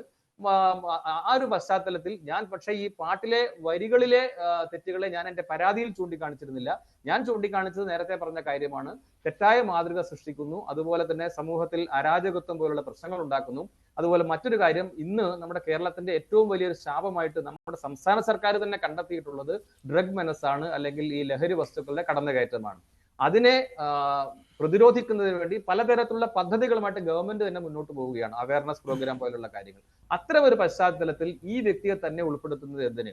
മറ്റെന്തെന്ത് സാഹിത്യങ്ങളും പാട്ടുകളും ഒക്കെ മലയാളത്തിൽ ലഭ്യമാണ്, ഈ പാഠഭാഗമാക്കാൻ പറ്റുന്ന രീതിയിൽ ലഭ്യമാണ് എന്നുള്ളതാണൊന്ന്. ശരി ശരി ശ്രീജിത് പണിക്കർ, രണ്ട് തരത്തിലുള്ള പരാതിയായിരുന്നു ചെന്നിരുന്നത്. ഒന്ന്, ഇപ്പോൾ അനുരാജ് പറഞ്ഞതുപോലെ ഈ പറഞ്ഞ പോലെ വേടന്റെ സ്വഭാവം ഉൾപ്പെടുത്തിക്കൊണ്ടുള്ള, വേടന്റെ സ്വഭാവം ഇങ്ങനെയാണ്, അതുകൊണ്ട് അതൊരു മാതൃകയാക്കേണ്ടതല്ല, അതുകൊണ്ട് വേടന്റെ സൃഷ്ടിയും BA-ക്കാർക്ക് പഠിക്കേണ്ട ഒന്നല്ല, അതുകൊണ്ട് കാലിക്കറ്റ് സർവകലാശാലയുടെ സിലബസിൽ ഉൾപ്പെടുത്തരുത് എന്നായിരുന്നു. ഇപ്പോൾ RS ശശികുമാറിന്റെ സേവ് യൂണിവേഴ്സിറ്റി ഫോറത്തിന്റെ പരാതി മറ്റൊന്നായിരുന്നു. ഇതിൽ താരതമ്യ പഠനത്തിന് യോഗ്യമായ ഒന്നല്ല, ഈ സംഗീതം പഠിപ്പിക്കേണ്ടതല്ല മലയാളം BA-ക്കാർക്ക്, ആ രീതിയിലുള്ളതായിരുന്നു. ഇപ്പോൾ ബോർഡ് ഓഫ് സ്റ്റഡീസ് പറയുന്നു അത് പഠിപ്പിച്ചേ തീരൂ, അത് പഠന വിഷയമായിട്ട് തന്നെ ഉണ്ടാവുമെന്ന്. ഇത്രമാത്രം തർക്ക വിഷയമാകേണ്ട ഒന്നാണോ വേടന്റെ ഈ പാട്ട്? ശ്രീ മഞ്ജുഷ്, തർക്ക വിഷയമാകണമെന്ന് ചോദിച്ചാൽ ഇവിടെ സവർക്കറുടെ പുസ്തകം പാഠ്യവിഷയമാകണം എന്ന് പറയുന്ന സമയത്ത് ഇവിടെ തർക്കമുണ്ടായിട്ടുണ്ട്. ഇപ്പോൾ ഈ അടുത്തിടെ തന്നെ റാം കെയർ ഓഫ് ആനന്ദി എന്ന് പറയുന്ന ഒരു പുസ്തകത്തിൻ്റെ പേരിൽ റാം എന്നുള്ളത് കൊണ്ടാണ് അതിന് കേന്ദ്ര സാഹിത്യ അക്കാദമിയുടെ അവാർഡ് കിട്ടിയത് എന്ന് പറഞ്ഞുകൂടെ കുറേയധികം ആൾക്കാർ വിവാദമുണ്ടാക്കിയിരുന്നു. അപ്പോൾ അങ്ങനെയുള്ള ആൾക്കാരൊക്കെ ഈ വിഷയത്തിൽ എവിടെയാണ് എന്ന് എനിക്കറിയില്ല. പലപ്പോഴും ആൾക്കാർ അഭിപ്രായം പറയുന്നതും മിണ്ടാതിരിക്കുന്നതും ഒക്കെ തന്നെ വ്യക്തിപരമായിട്ടുള്ള രാഷ്ട്രീയത്തിൻ്റെ കൂടി അടിസ്ഥാനത്തിലാണ്. ഞാൻ ഈ വിഷയത്തിനെ കാണുന്നത് വേടൻ്റെ വ്യക്തിപരമായിട്ടുള്ള സ്വഭാവത്തിനെ വെച്ചിട്ടല്ല. കാരണം അദ്ദേഹത്തിൻ്റെ ഒരു കൃതി, ആ കൃതി ഇതേപോലെ വിദ്യാർത്ഥികൾക്ക് പാഠ്യവിഷയമായിട്ട് മാറുമ്പോൾ അതിന് അക്കാഡമിക്കായിട്ടുള്ള മെറിറ്റ് ഉണ്ടോ എന്നുള്ളതാണ് ഞാൻ പരിഗണിക്കുക. അപ്പോൾ നമ്മളെപ്പോഴാണ് പ്രാഥമികമായിട്ട് നമ്മൾ ഇതിൻ്റെയൊക്കെ പിന്നിലേക്ക് പോയി കഴിഞ്ഞാൽ ഏതൊരു ഘട്ടത്തിലാണ് നമ്മളൊരു പുസ്തകത്തിനെ സിലബസിൻ്റെ ഭാഗമായിട്ട് ഉൾപ്പെടുത്താനായിട്ട് ശ്രമിക്കുക? വളരെ ആസ്വാദക ശ്രദ്ധ നേടിയിട്ടുള്ള, വിമർശക ശ്രദ്ധ നേടിയിട്ടുള്ള, നല്ല നിരൂപണങ്ങൾ ഉണ്ടായിട്ടുള്ള, ക്രിട്ടിക്കൽ അക്ലെയിം എന്ന് പറയാവുന്ന രീതിയിലത്തേക്കുള്ള ഒരു വിലയിരുത്തൽ ഉണ്ടായിട്ടുള്ള, സാഹിത്യരംഗത്തുള്ള അല്ലെങ്കിൽ സംഗീത രംഗത്തുള്ള എവിടെയാണെങ്കിലും അതിൽ ശ്രദ്ധേയമായിട്ടുള്ള ഒരു രചനയായിരിക്കണം. അതിനെ പരിഗണിച്ചിട്ട് വേണം സിലബസിൽ ഇതിനെ പുതുതായിട്ട് ചേർക്കാൻ. അപ്പോൾ ആ രീതിയിലത്തേക്കുള്ള സംഭാവനകളൊക്കെ തന്നെ ഹിരൺദാസ് മുരളി അല്ലെങ്കിൽ വേടൻ്റെ ഭാഗത്തു നിന്ന് ഉണ്ടായിട്ടുണ്ടോ എന്ന് ചോദിച്ചു കഴിഞ്ഞാൽ ഉണ്ടായിട്ടുണ്ടെന്ന് വേടൻ തന്നെ പറയുമെന്ന് ഞാൻ കരുതുന്നില്ല, ഒന്നാമത്തെ കാര്യം. രണ്ട്, അദ്ദേഹത്തിൻ്റെ ഈ ഭൂമി ഞാൻ വാഴുന്നിടം എന്ന പാട്ടിന് അത് എഴുതി പബ്ലിഷ് ചെയ്തിരിക്കുന്ന ഒരു പുസ്തകം പോലുമില്ല. ആകെ നമുക്ക് കിട്ടുന്നത് യൂട്യൂബ് ലിങ്കാണ്, അവിടെ അതിൻ്റെ ലിറിക്സ് കൊടുത്തിട്ടുണ്ട്, അതിൽ മൊത്തം അക്ഷരത്തെറ്റുമാണ്. അപ്പോൾ ഞാൻ പറയുന്നത് ഇതാണോ നമ്മുടെ അക്കാഡമിക് നിലവാരം എന്നുള്ളൊരു പ്രധാനപ്പെട്ട ചോദ്യമുണ്ട്. അങ്ങനെയാണെങ്കിൽ കുറച്ചുകൂടി ബെറ്റർ ലിറിക്സ് കിട്ടുന്ന തുഞ്ചൻ പറമ്പിൽ നിന്നും ഒരു പഞ്ചവർണ്ണ കിളി പറന്നേ എന്ന് പറഞ്ഞിട്ട് നമ്മളുടെ ഇപ്പോൾ ഉള്ള എല്ലാ ഗാനമേളകളിലും പോകുന്നൊരു പാട്ടുണ്ട്, നമുക്കതിനെ വെക്കാം. അതിലും വളരെ കൃത്യമായിട്ടുള്ള നല്ല രീതിയിലത്തേക്കുള്ള ആശയമുണ്ട്. കേരളത്തിനെ കുറിച്ച് പറയുന്നുണ്ട്, തുഞ്ചൻ പറമ്പിനെ കുറിച്ച് പറയുന്നുണ്ട്, നമുക്ക് വേണമെങ്കിൽ അതിനെ വെക്കാം, താരതമ്യ പഠനമാകാം. അങ്ങനെ ചിന്തിക്കാൻ പാടുണ്ടോ എന്നുള്ളതാണ് ഇവിടുത്തെ പ്രധാനപ്പെട്ട ചോദ്യം. ഞാനിതിൽ കാണുന്നത് ആ ഒരു പാട്ടിൻ്റെ വരികളിലേക്ക് പോയി കഴിഞ്ഞാൽ അതിൽ ചരിത്രപരമായിട്ടും മതപരമായിട്ടും അതിൽ കൊടുക്കുന്ന ഒരു ഇമേജറി ഉണ്ട്. ആ ഇമേജറി എന്ന് പറയുന്നത് പ്രകോപനപരമാണ് എന്നുള്ളതാണ് ഒന്നാമത്തെ കാര്യം. അതുകൊണ്ട് തന്നെ അതൊരു അക്കാഡമിക് പർപ്പസിന്, പെഡഗോജിക്കലായിട്ടുള്ള ഒരു പർപ്പസിന് ഇത് സൂട്ടബിൾ ആണോ എന്ന് ചോദിച്ചാൽ അല്ല എന്ന് ഞാൻ പറയും. പക്ഷേ ഇവിടെ ഈ സൂട്ടബിൾ ആണോ എന്ന് അന്വേഷിച്ചപ്പോൾ അതിൽ എം ബഷീർ എന്ന് പറയുന്ന അദ്ദേഹത്തെ എല്ലാവരും ആദരിക്കുന്നതാണ്. അദ്ദേഹത്തിന് ജ്ഞാനമുണ്ട് ഈ വിഷയത്തിൽ, അതുകൊണ്ട് തന്നെ അദ്ദേഹം ഇത് പഠിക്കുവാൻ നിയോഗിച്ച വിദഗ്ധ സമിതിയിൽ ഉള്ള അദ്ദേഹത്തെ തന്നെ ഈ വിദഗ്ധ സമിതിയിൽ ഉൾപ്പെടുത്തുവാനുള്ള തീരുമാനവും നല്ലതായിരുന്നു. അദ്ദേഹത്തിൻ്റെ റിപ്പോർട്ട് മാനിക്കേണ്ടതുമാണ്. ഈ റിപ്പോർട്ടിൽ അദ്ദേഹം വേടൻ്റെ ഈ സ്വഭാവ സവിശേഷതകളിലേക്കൊന്നുമല്ല പോയിരിക്കുന്നു. അദ്ദേഹം കേവലം ഇത് മലയാളം BA-ക്കാർക്ക് ഈ സംഗീത താരതമ്യ പഠനത്തിൻ്റെ ആവശ്യമില്ലല്ലോ എന്നതിലേക്കാണ്. ഇനിയിപ്പോൾ അത് MA മ്യൂസിക്കുകാർക്ക് വേണമെങ്കിൽ പഠിപ്പിച്ചോളൂ എന്ന രീതിയിലുള്ള പ്രതികരണവും അദ്ദേഹം നടത്തുന്നുണ്ട്. ആ ഒറ്റ കാരണം കൊണ്ട് മാത്രമാണ് ഇത് സിലബസിൽ നിന്ന് മാറ്റുവാനുള്ള നിർദ്ദേശം അദ്ദേഹം നൽകിയിരിക്കുന്നത്. പക്ഷേ ഒരു കാര്യം വസ്തുതയാണ്, അദ്ദേഹം ഈ വരികളിലേക്കും പോയിട്ടുണ്ട്, അത് മറ്റൊരു കാര്യം. പക്ഷേ അദ്ദേഹം ഈ സംഗീത താരതമ്യ പഠനം ആവശ്യമില്ല എന്നാണ് പറഞ്ഞിരിക്കുന്നത്. മൈക്കൽ ജാക്സന്റെ സംഗീതവും ഇദ്ദേഹത്തിൻ്റെ വേടൻ്റെ സംഗീതവും. അല്ല, സംഗീത താരതമ്യ പഠനം ഈ സാഹിത്യം പഠിക്കുന്ന ആൾക്കാർക്ക് അല്ലാതെ തന്നെ ഉണ്ടാകാറുണ്ട്. നമ്മളില്ല എങ്കിൽ നമ്മുടെ ഈ പഠനത്തിൻ്റെ ഭാഗമായിട്ട് ചെറിയ ക്ലാസ്സുകൾ മുതൽ തന്നെ നമ്മൾ ഈ കവിതകളൊന്നും തന്നെ പഠിക്കാൻ പാടില്ല, അല്ലേ? നമ്മൾ ചെറിയ ക്ലാസ് മുതൽ തന്നെ ഏറ്റവും കൂടുതൽ സാഹിത്യ സംബന്ധിയായിട്ട് കുട്ടികൾ പഠിക്കുന്നതും കുട്ടികൾക്ക് ഏറ്റവും കൂടുതൽ താല്പര്യമുള്ളതും കവിതകളാണ്. അപ്പം നമ്മൾ ബഷീർ സാറിന് മനസ്സിലായില്ലേ, ഇത് സാഹിത്യ താരതമ്യം കൂടിയാണ്, വരികളുടെ താരതമ്യം കൂടിയാണ് ഇതിൽ ഈ താരതമ്യ പഠനത്തിൽ വരുന്നതെന്ന് അദ്ദേഹം അത് എടുത്തു പറയുകയും ചെയ്യുകയാണ്. ഈ സിലബസിൽ അങ്ങനെ അതിന് പ്രസക്തിയില്ല എന്ന്, ഈ വരികളുടെ സാഹിത്യത്തിന്റെ താരതമ്യ പഠനത്തിന് പ്രസക്തിയില്ല എന്ന്. അപ്പോൾ അത് മനസ്സിലാവുന്നില്ല, രണ്ടും തമ്മിൽ ചേർന്ന് പോകുന്നില്ല. അങ്ങനെ ഞാൻ കരുതുന്നില്ല. കാരണം നമ്മളൊക്കെ തന്നെ പഠിച്ച കാലത്തേക്കൊന്ന് ആലോചിച്ച് നോക്കിക്കഴിഞ്ഞാൽ സെക്കൻഡ് ലാംഗ്വേജ് ആയിട്ട് മലയാളം പഠിക്കുന്ന ഒരു സമയത്ത് പോലും നമ്മൾ അതിൻ്റെ കാവ്യഭംഗിയുമായി ബന്ധപ്പെട്ടിട്ടൊക്കെ തന്നെ നമ്മൾ സംസാരിക്കാറുണ്ട്. എന്ന് പറയുമ്പോഴത്തേക്ക് അതിന് സംഗീതത്തിന് കൂടി കൂടുതൽ പ്രാധാന്യം നൽകുന്ന രീതിയിലത്തേക്കുള്ള കൃതികളൊക്കെ തന്നെ ഉണ്ടായിട്ടുണ്ട്. അതിലൊന്നും തന്നെ തർക്കമില്ല. അതല്ല എങ്കിൽ നമ്മൾ ഈ സംഗീതത്തിൻ്റെ ചിട്ടവട്ടങ്ങളുമായി ബന്ധപ്പെട്ടിട്ടുള്ള കാര്യങ്ങൾ പോലും ഇതിൻ്റെ ഭാഗമായിട്ട് പഠിക്കേണ്ടതില്ല. അപ്പോൾ അതൊരു കറക്റ്റായിട്ടുള്ള ഒരു പൊസിഷനാണോ എന്ന് എനിക്കറിയില്ല. പക്ഷേ ഞാനതിൽ കൂടുതലായിട്ട് വിശ്വസിക്കുന്നത്, അതുകൊണ്ടാണ് ഞാൻ പറഞ്ഞത് എൻ്റെ ഇവിടുത്തെ എതിർപ്പ് വേടൻ എന്ന് പറയുന്ന വ്യക്തിയോടോ അദ്ദേഹത്തിൻ്റെ വ്യക്തിപരമായിട്ടുള്ള ജീവിതത്തിലെ കണ്ടക്റ്റോ ഒന്നുമല്ല.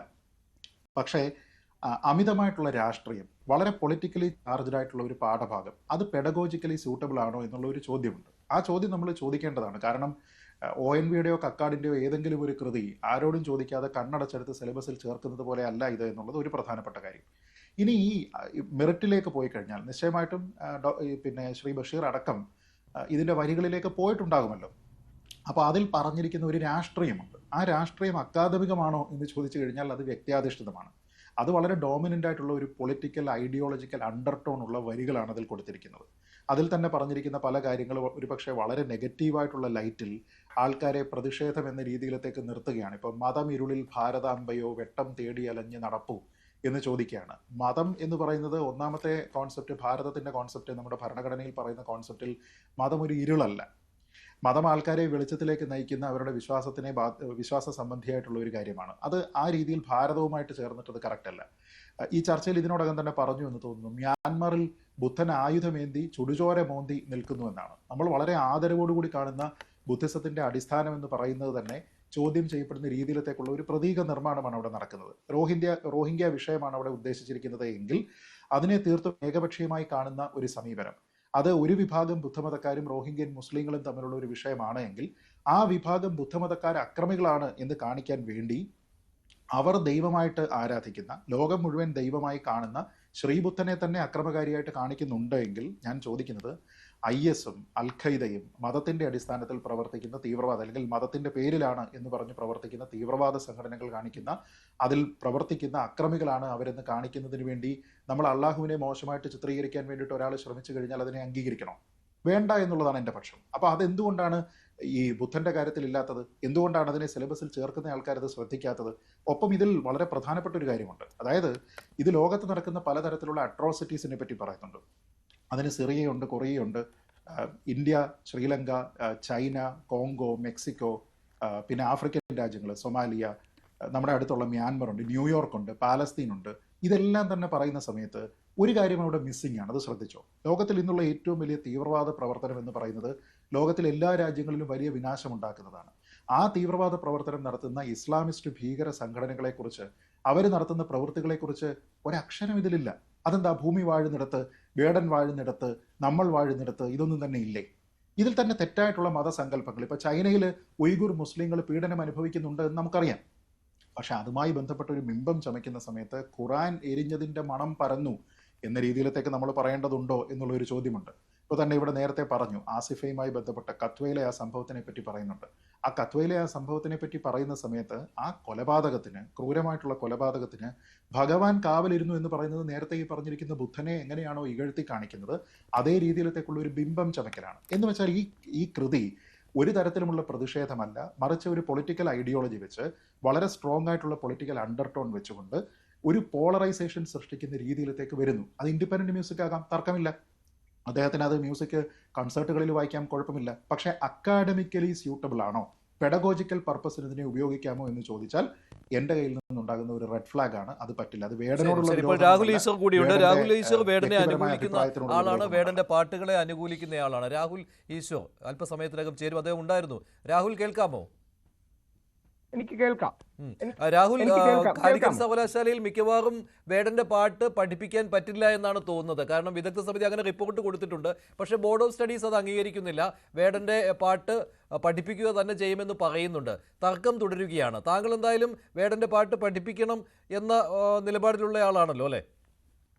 മഞ്ജുഷി, 2-3 കാര്യങ്ങൾ നമുക്ക് സത്യസന്ധമായിട്ട് ഇതിന്റെ രാഷ്ട്രീയം ചർച്ച ചെയ്യാം. വേടൻ മുമ്പോട്ട് വെക്കുന്ന രാഷ്ട്രീയം എന്താണ്? മേടൻ മുമ്പോട്ട് വെക്കുന്ന രാഷ്ട്രീയം ദളിത് മുസ്ലിം അലയൻസ് എന്നുള്ള രാഷ്ട്രീയമാണ്. അത് ശരിയാകാം, തെറ്റാകാം. വേടൻ മുമ്പോട്ട് വെക്കുന്ന രാഷ്ട്രീയത്തിന്റെ ആത്മാംശം അതാണ്.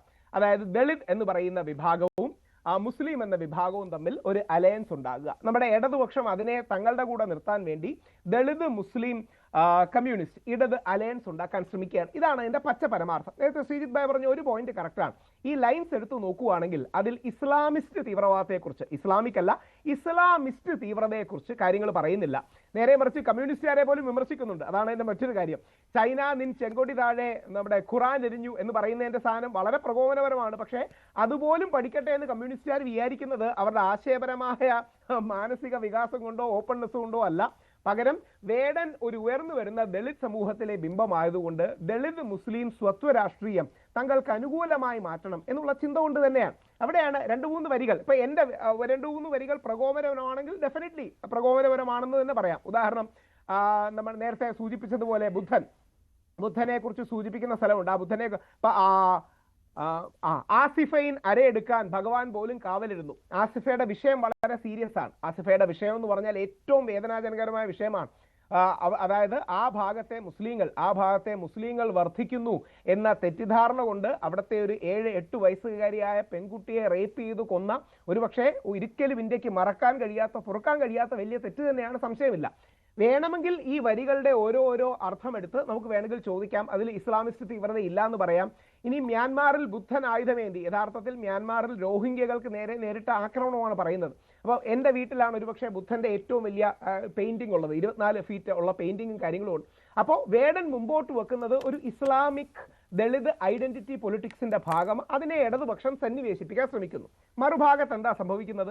അതിനെ എതിർക്കാനായി, അതായത് വേടൻ എന്ന ജാതി സ്വത്വത്തെ ഉപയോഗിച്ച് ഹിന്ദു വിഭാഗത്തിൽ വിഭജനം ഉണ്ടാക്കാൻ നോക്കുമ്പോൾ മറുപക്ഷത്ത് നിൽക്കുന്നവർ, വലതുപക്ഷം എന്ന് പൊതുവെ വിളിക്കുന്നവർ, ഹിന്ദുത്വ പക്ഷം നിൽക്കുന്നവർ വേടനെ ഡീലെജിറ്റിമൈസ് ചെയ്യാനും മോശമാക്കാനും അല്ലെങ്കിൽ വേടൻ പോരാ എന്ന് പറയാനും വേണ്ടി ശ്രമിക്കുന്നു. ഇതാണല്ലോ അതിന്റെ ഇൻ ഇഫക്റ്റ് ഉള്ളത്. ഈ പൊളിറ്റിക്കൽ ടഗ് ഓഫ് വാറാണ്. അതുകൊണ്ട് വേടന് നിലവാരമില്ല, വേടന് മുമ്പോട്ട് വെക്കുന്ന കാര്യങ്ങൾ ശരിയല്ല എന്ന് പറയുന്നതിൽ അർത്ഥമുണ്ടോ എന്ന് എനിക്ക് സംശയമുണ്ട്. ബഷീർ സാർ, ഒരു പരാതിയിൽ വേടൻ കഞ്ചാവ് അടിക്കുന്ന കാര്യം കൂടിയാണ്.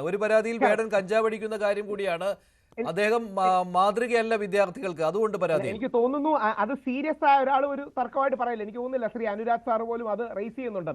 അതൊരു സീരിയസ് തർക്കമല്ല. വേടനെ ഡീമോണൈസ് ചെയ്യാനും ഡീലെജിറ്റിമൈസ് ചെയ്യാനും അങ്ങനെ ഒരു തർക്കം റേസ് ചെയ്തിരുന്നുവല്ലോ, താങ്കൾ തന്നെ പറഞ്ഞുവല്ലോ, അത് പരാതിയിൽ ഉൾപ്പെടുത്തിയതല്ലേ?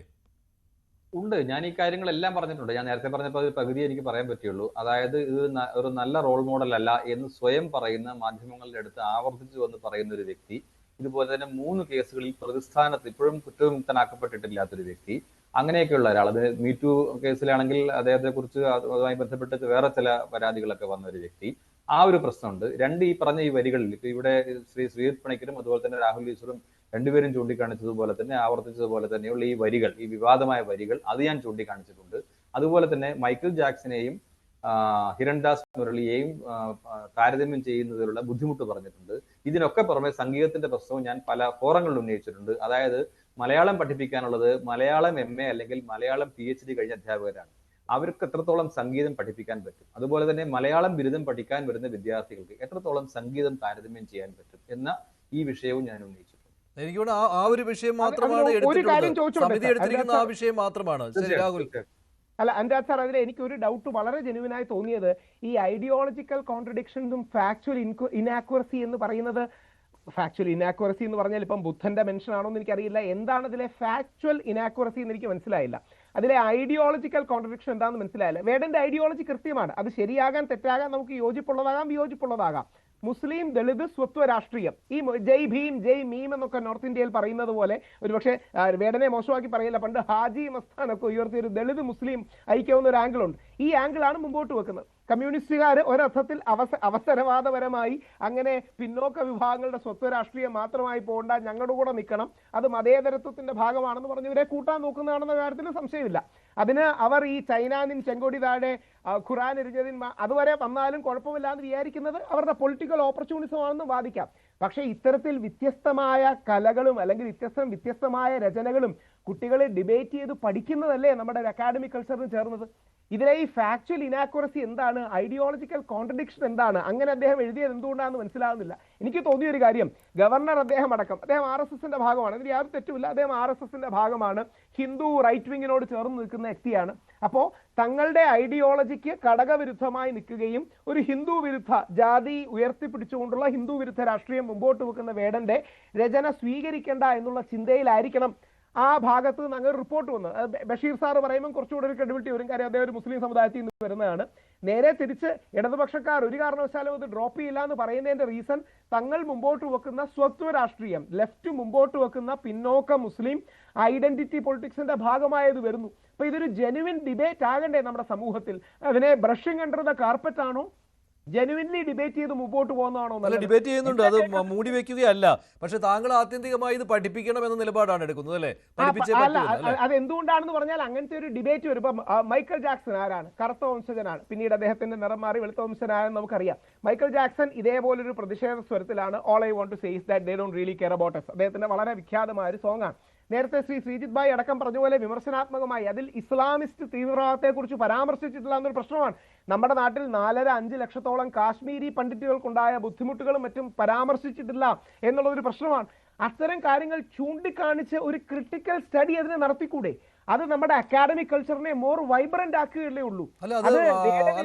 ചെയ്യാണോ? അല്ല, വൈരുദ്ധ്യങ്ങൾ ഉണ്ടെങ്കിൽ, ആശയപരമായ തെറ്റുകൾ ഉണ്ടെങ്കിൽ പിന്നെ എന്തിനാണ് പഠിപ്പിക്കുന്നത്? അല്ല, അത് ആശയപരമായ തെറ്റല്ലല്ലോ. അത് വേടൻ ഉയർത്തുന്ന ഒരു ആശയം, അതായത് അതൊരു ഫാക്ച്വൽ ഇനാക്യുറസി ആണോ, അതൊരു ഐഡിയോളജിക്കൽ കോൺട്രഡിക്ഷൻ ആണോ? അതായത് ഞാനൊരു ഹിന്ദു ആക്ടിവിസ്റ്റ് ആണ്, അതുകൊണ്ട് തന്നെ കാശ്മീരി പണ്ഡിറ്റിന്റെ വിഷയം അവിടെ വരണമെന്നും വേടൻ ഇസ്ലാമിസ്റ്റ് തീവ്രവാദത്തിന്റെ കാര്യം ഉന്നയിച്ചില്ലെന്നും തീർച്ചയായിട്ടും ഒരു വിമർശനമായി പറയാം. പക്ഷേ ഇത് പഠിച്ചാലും പറഞ്ഞാലും അല്ലേ കുട്ടികൾക്ക് ഈ ഡിബേറ്റ്. ശശികുമാർ, എന്തുകൊണ്ട് താങ്കളെ പോലുള്ളയാൾ അതിൽ ശ്രദ്ധ കേന്ദ്രീകരിച്ചില്ല? അതായത് ഡിബേറ്റുകൾ വരട്ടെ, വിമർശനാത്മകമായി സമീപിക്കട്ടെ, ക്ലാസ് മുറിയിൽ അങ്ങനെയുള്ള തർക്കങ്ങളും ചർച്ചകളും ഉണ്ടാകട്ടെ.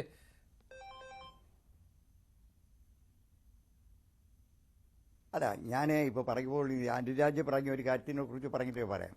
അതായത് ബോർഡ് ഓഫ് സ്റ്റഡീസ് ആണ് ഇതിലൊരു അവസാന തീരുമാനം എടുക്കുന്നത്. വൈസ് ചാൻസലർക്ക് ഒരു തീരുമാനം എടുക്കാൻ കഴിയില്ല. കാരണം വൈസ് ചാൻസലർ ഈ വിഷയത്തിലൊന്നും പ്രാവീണ്യമുള്ള ആളായിരിക്കില്ല, അത് വേറൊരു വിഷയത്തിലുള്ള ആളായിരിക്കാം.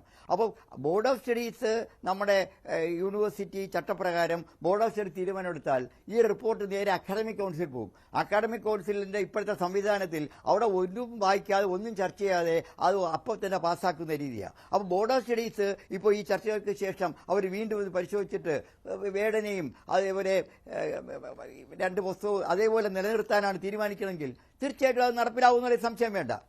മറ്റൊന്ന്, ഇപ്പോൾ ഇവിടെ വേടന്റെ സ്വഭാവ ദൂഷ്യത്തെക്കുറിച്ചൊക്കെ ഇവിടെ പറഞ്ഞു. വാസ്തവത്തിൽ എനിക്ക് അതിനോടുകൂടിയൊന്നും യോജിപ്പില്ല.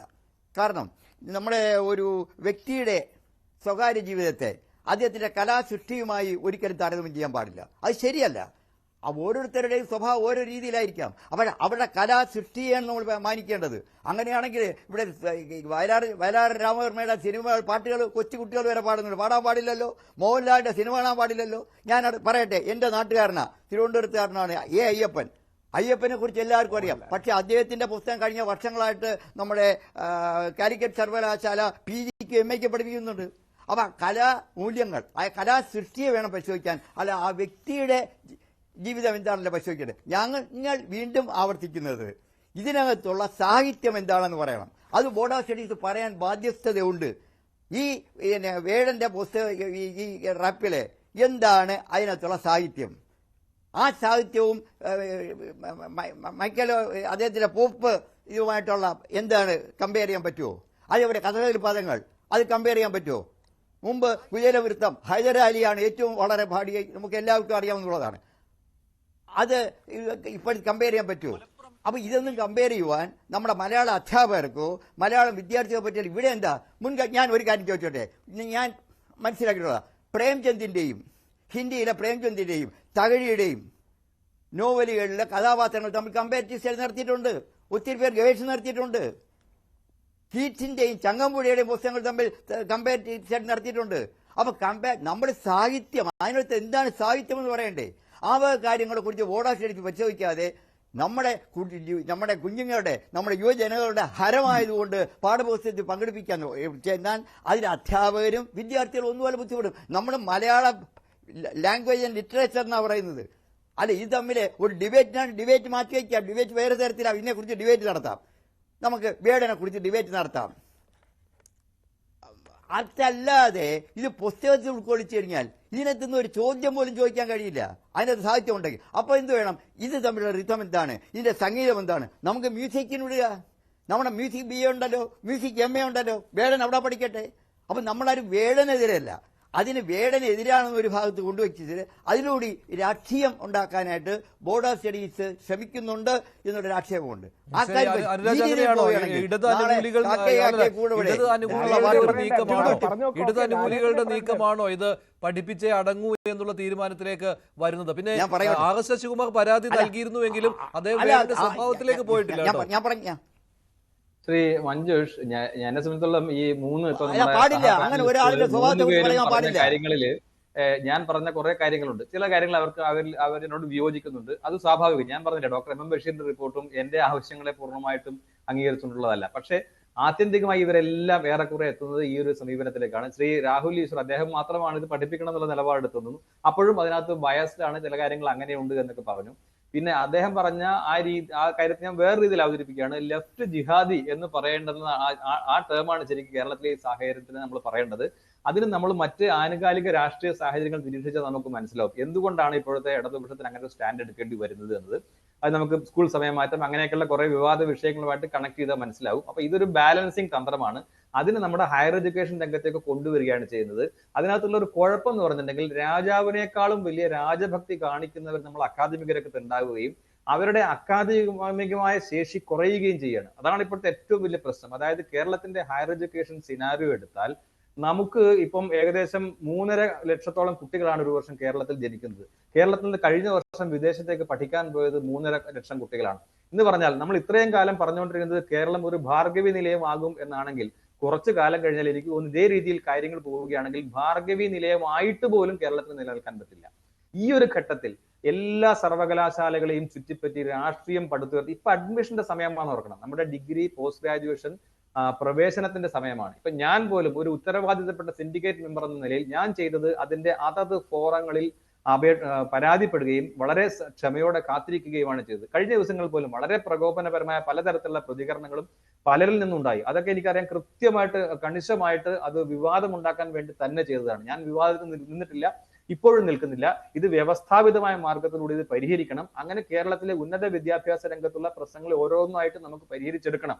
അതിനുള്ള ആത്മാർത്ഥമായിട്ടുള്ള ശ്രമമാണ് എനിക്കറിയാം കഴിഞ്ഞ ചാൻസലറും ഈ ചാൻസലറും. എനിക്ക് തോന്നുന്നില്ല കേരളത്തിൽ ഈ രീതിയിൽ ഗവർണർമാർ കേരളത്തിന്റെ സർവകലാശാലകളുടെ ഭാവി കേരളത്തെക്കുറിച്ച്, യുവസമൂഹത്തെക്കുറിച്ച്, ഉന്നത വിദ്യാഭ്യാസത്തെക്കുറിച്ച് ചിന്തിച്ച ഒരു കാലഘട്ടം ഉണ്ടായിട്ടുണ്ട് എന്ന് ഞാൻ വിചാരിക്കുന്നില്ല. അത് തുടർച്ചയായി 2 ഗവർണർമാരിൽ അതിന്റെ തുടർച്ച കൂടി നമുക്ക് ലഭിക്കുകയാണ്. വളരെയധികം അനുകൂലമായ വിമർശനം വരുമല്ലോ. സംഘപരിവാർ അജണ്ട നടപ്പാക്കുകയാണ് എന്നുള്ള അജണ്ട നടപ്പാക്കുന്നു എന്ന വിമർശനം അവിടെയുണ്ട്. 100 കോടി വീതം കിട്ടിയിരിക്കുന്ന സമയമാണ്. ഒരു വർഷം കൊണ്ട് ഈ ഫണ്ട് നമ്മൾ ഉപയോഗിച്ചാൽ മാത്രമേ ഈ ഫണ്ട് നമുക്ക് കിട്ടുകയുള്ളൂ. ഇങ്ങനെയൊക്കെയുള്ള പ്രതിസന്ധികൾ. സംസ്ഥാന സർക്കാർ പ്ലാൻ വിഭാഗത്തിൽ ഒരു തുക പോലും യൂണിവേഴ്സിറ്റികൾക്ക് കൊടുക്കാത്ത സാഹചര്യം. യൂണിവേഴ്സിറ്റികൾക്ക് അടിസ്ഥാന സൗകര്യമില്ല. അടിസ്ഥാന സൗകര്യം ഉണ്ടാക്കണമെങ്കിൽ കേന്ദ്ര ഫണ്ടിനെ ആശ്രയിക്കുക മാത്രമേ വഴിയുള്ളൂ. ആ വാതിൽ തുറന്നു കിട്ടിയിരിക്കുന്നു. അതിനെ ഉപയോഗപ്പെടുത്താൻ ശ്രമിക്കാതെ വീണ്ടും ഈ വില കുറഞ്ഞ രാഷ്ട്രീയത്തിലേക്ക് ഇക്കാര്യത്തെ കൊണ്ടുപോവുകയാണ്. അതിന്റെ മറ്റൊരു ഇതിപ്പോ കാലിക്കറ്റ് യൂണിവേഴ്സിറ്റിയിൽ ഇതാണ് വിവാദമാക്കുന്നതെങ്കിൽ കേരള യൂണിവേഴ്സിറ്റിയിൽ നമുക്കറിയാം മറ്റൊരു സാഹചര്യമാണ്. ഇങ്ങനെ ഓരോ സർവകലാശാലകളെയും ഇപ്പോഴും പിന്നെയും വിവാദങ്ങളുടെ കേന്ദ്രങ്ങളാക്കി മാറ്റിയിട്ട് ഉന്നത വിദ്യാഭ്യാസത്തിന്റെ എല്ലാ സാധ്യതകളെയും അടയ്ക്കുന്ന കുട്ടികൾ ഇനിയും നമ്മുടെ കോളേജുകളെ, നമ്മുടെ സർവകലാശാലകളെ വെറുക്കുന്ന ഒരു സാഹചര്യം ഉണ്ടാക്കരുത്. ഉന്നത വിദ്യാഭ്യാസ മേഖലയിൽ പ്രവർത്തിക്കുന്നവരെങ്കിലും അത് തിരിച്ചറിയണം. ശ്രീജിത് പണിക്കർ, ഇത് വിവാദമായത് ഇപ്പോൾ വേടന്റെ പാട്ട് പാഠപുസ്തകമാക്കാൻ തീരുമാനിച്ചത് തന്നെ വേടനെ കഞ്ചാവ് കേസിൽ അറസ്റ്റ് ചെയ്തതിന് ശേഷമാണ്. അപ്പോഴാണ് വേടനുള്ള പിന്തുണ കൂടുകയും വേടനോടുള്ള എതിർപ്പ് മറുവശത്ത് ഉണ്ടായതും. അതായത് അവിടെ കൃത്യമായിട്ട് 2 പക്ഷങ്ങൾ രൂപപ്പെട്ടു. ഒരിടത്ത് സംഘപരിവാർ പക്ഷം, മറുവശത്ത് ഇടതുപക്ഷം. അതിനാണ് ഇടത് ജിഹാദി പക്ഷമെന്ന് അനുരാജ് ഇവിടെ വിശേഷിപ്പിച്ചത്. ഇങ്ങനെ പക്ഷങ്ങൾ രൂപപ്പെട്ടതിന് ശേഷമാണ് ഈ പാഠപുസ്തകമാക്കുവാനുള്ള ശ്രമം നടന്ന് പാഠപുസ്തകമാക്കി സിലബസിൽ ഉൾപ്പെടുത്തി അതിനെ എതിർത്തുകൊണ്ട് സംഘപരിവാർ പക്ഷം ശക്തമാകുന്നു. അപ്പോൾ ഇത് എങ്ങനെയും പാഠപുസ്തകമാക്കിയേ മാറ്റൂ എന്നുള്ള ഉറച്ച നിലപാടെടുത്തിരിക്കുകയാണ് ഇടതുപക്ഷം നിൽക്കുന്നത്. അപ്പോൾ അത് ചെയ്യുക തന്നെ ചെയ്യും. അതിനെ എതിർത്ത് തോൽപ്പിക്കണമെങ്കിൽ വീണ്ടും ഇത്തരത്തിലുള്ള ഈ സംഘപരിവാർ പക്ഷം അവിടെ പ്രവർത്തിക്കണം. അപ്പോൾ ഇത് സർവകലാശാലകളെ ഈ വേടന്റെ പുസ്തകത്തെ ചൊല്ലിയുള്ള സർവകലാശാലകളെ എന്ന് ഞാൻ പറയുന്നില്ല, കാലിക്കറ്റ് സർവകലാശാലയെ, കണ്ണൂർ സർവകലാശാലയിലുമുണ്ട്, കാലിക്കറ്റ് സർവകലാശാലയെ ഈ വേടന്റെ പുസ്തകത്തെ ചൊല്ലിയുള്ള ഒരു തർക്കവേദിയാക്കി മാറ്റുകയാണ്. ഇതൊന്നും ഉന്നത വിദ്യാഭ്യാസത്തിന് ഭൂഷണമല്ലല്ലോ.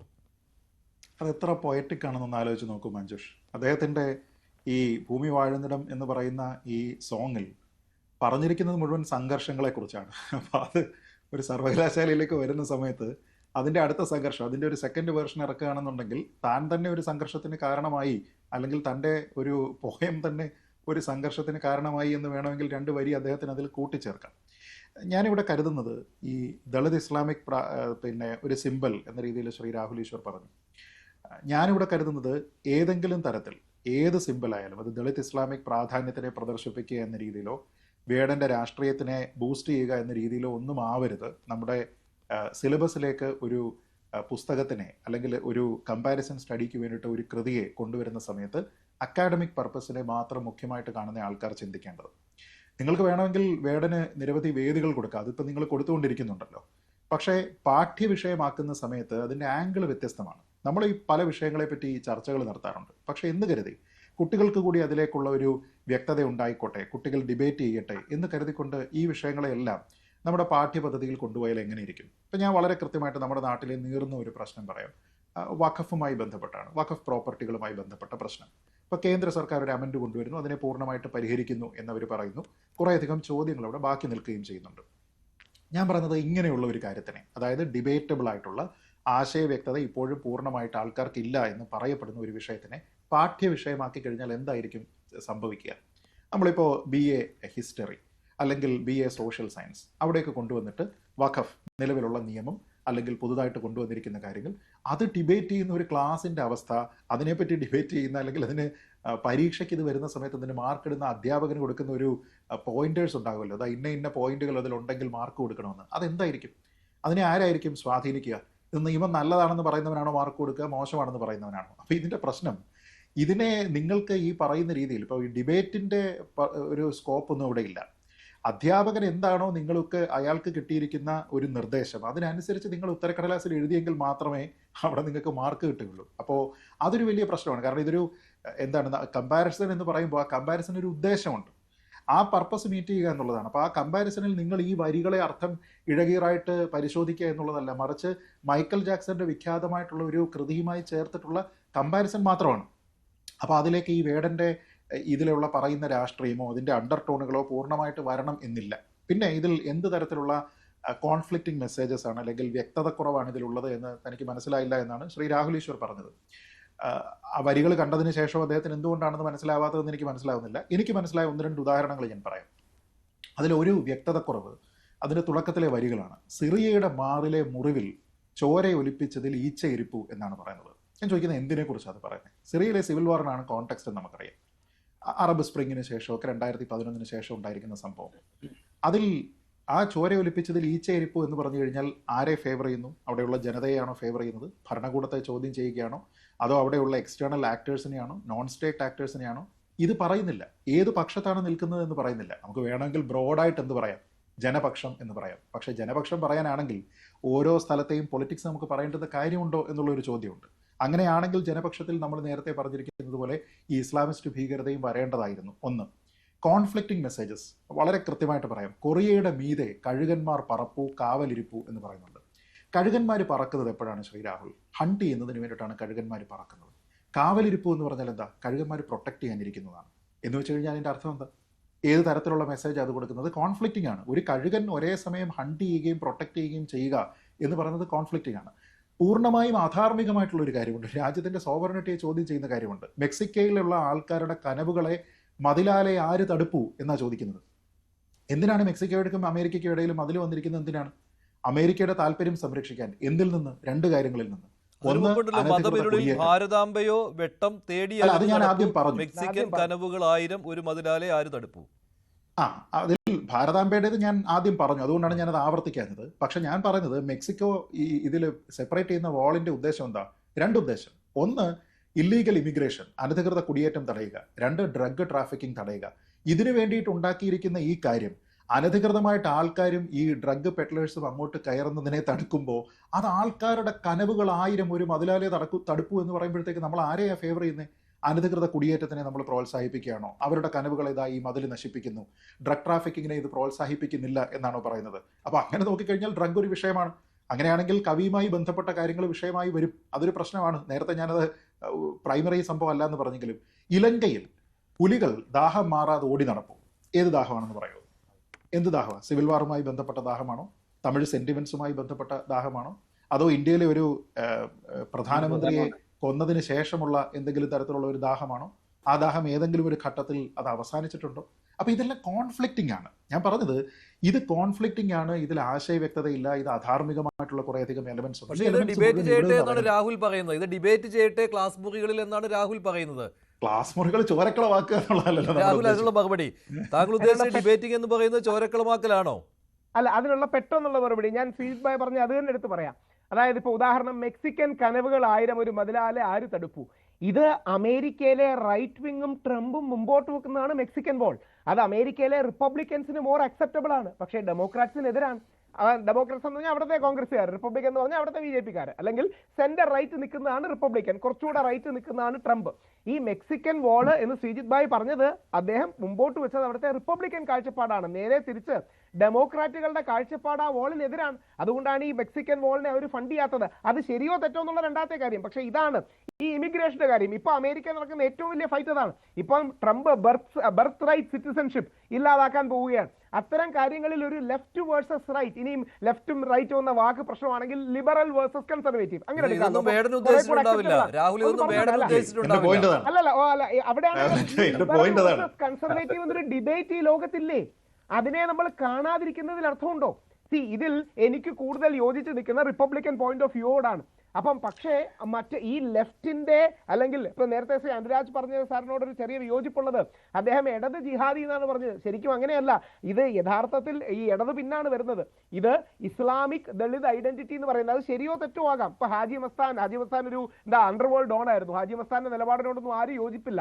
കുറെ കൂടെ റിഫൈൻഡ് ആയി ജയ് ഭീം ജയ് മീം എന്നൊക്കെ പറയുന്ന ഈ ഇസ്ലാമിക് ദളിത് ഐഡന്റിറ്റി, അതിനോട് എനിക്ക് 100% വിയോജിപ്പാണ്. ഗാന്ധിയൻ പാതയിൽ എല്ലാവരും ഒരുമിച്ച് വരണമെന്ന് വിശ്വസിക്കുന്ന വ്യക്തിയാണ് ഞാൻ. പക്ഷെ അങ്ങനെ ഒരു സ്പേസ് എവിടെ ഉണ്ട് എന്ന കാര്യം മറക്കരുത്.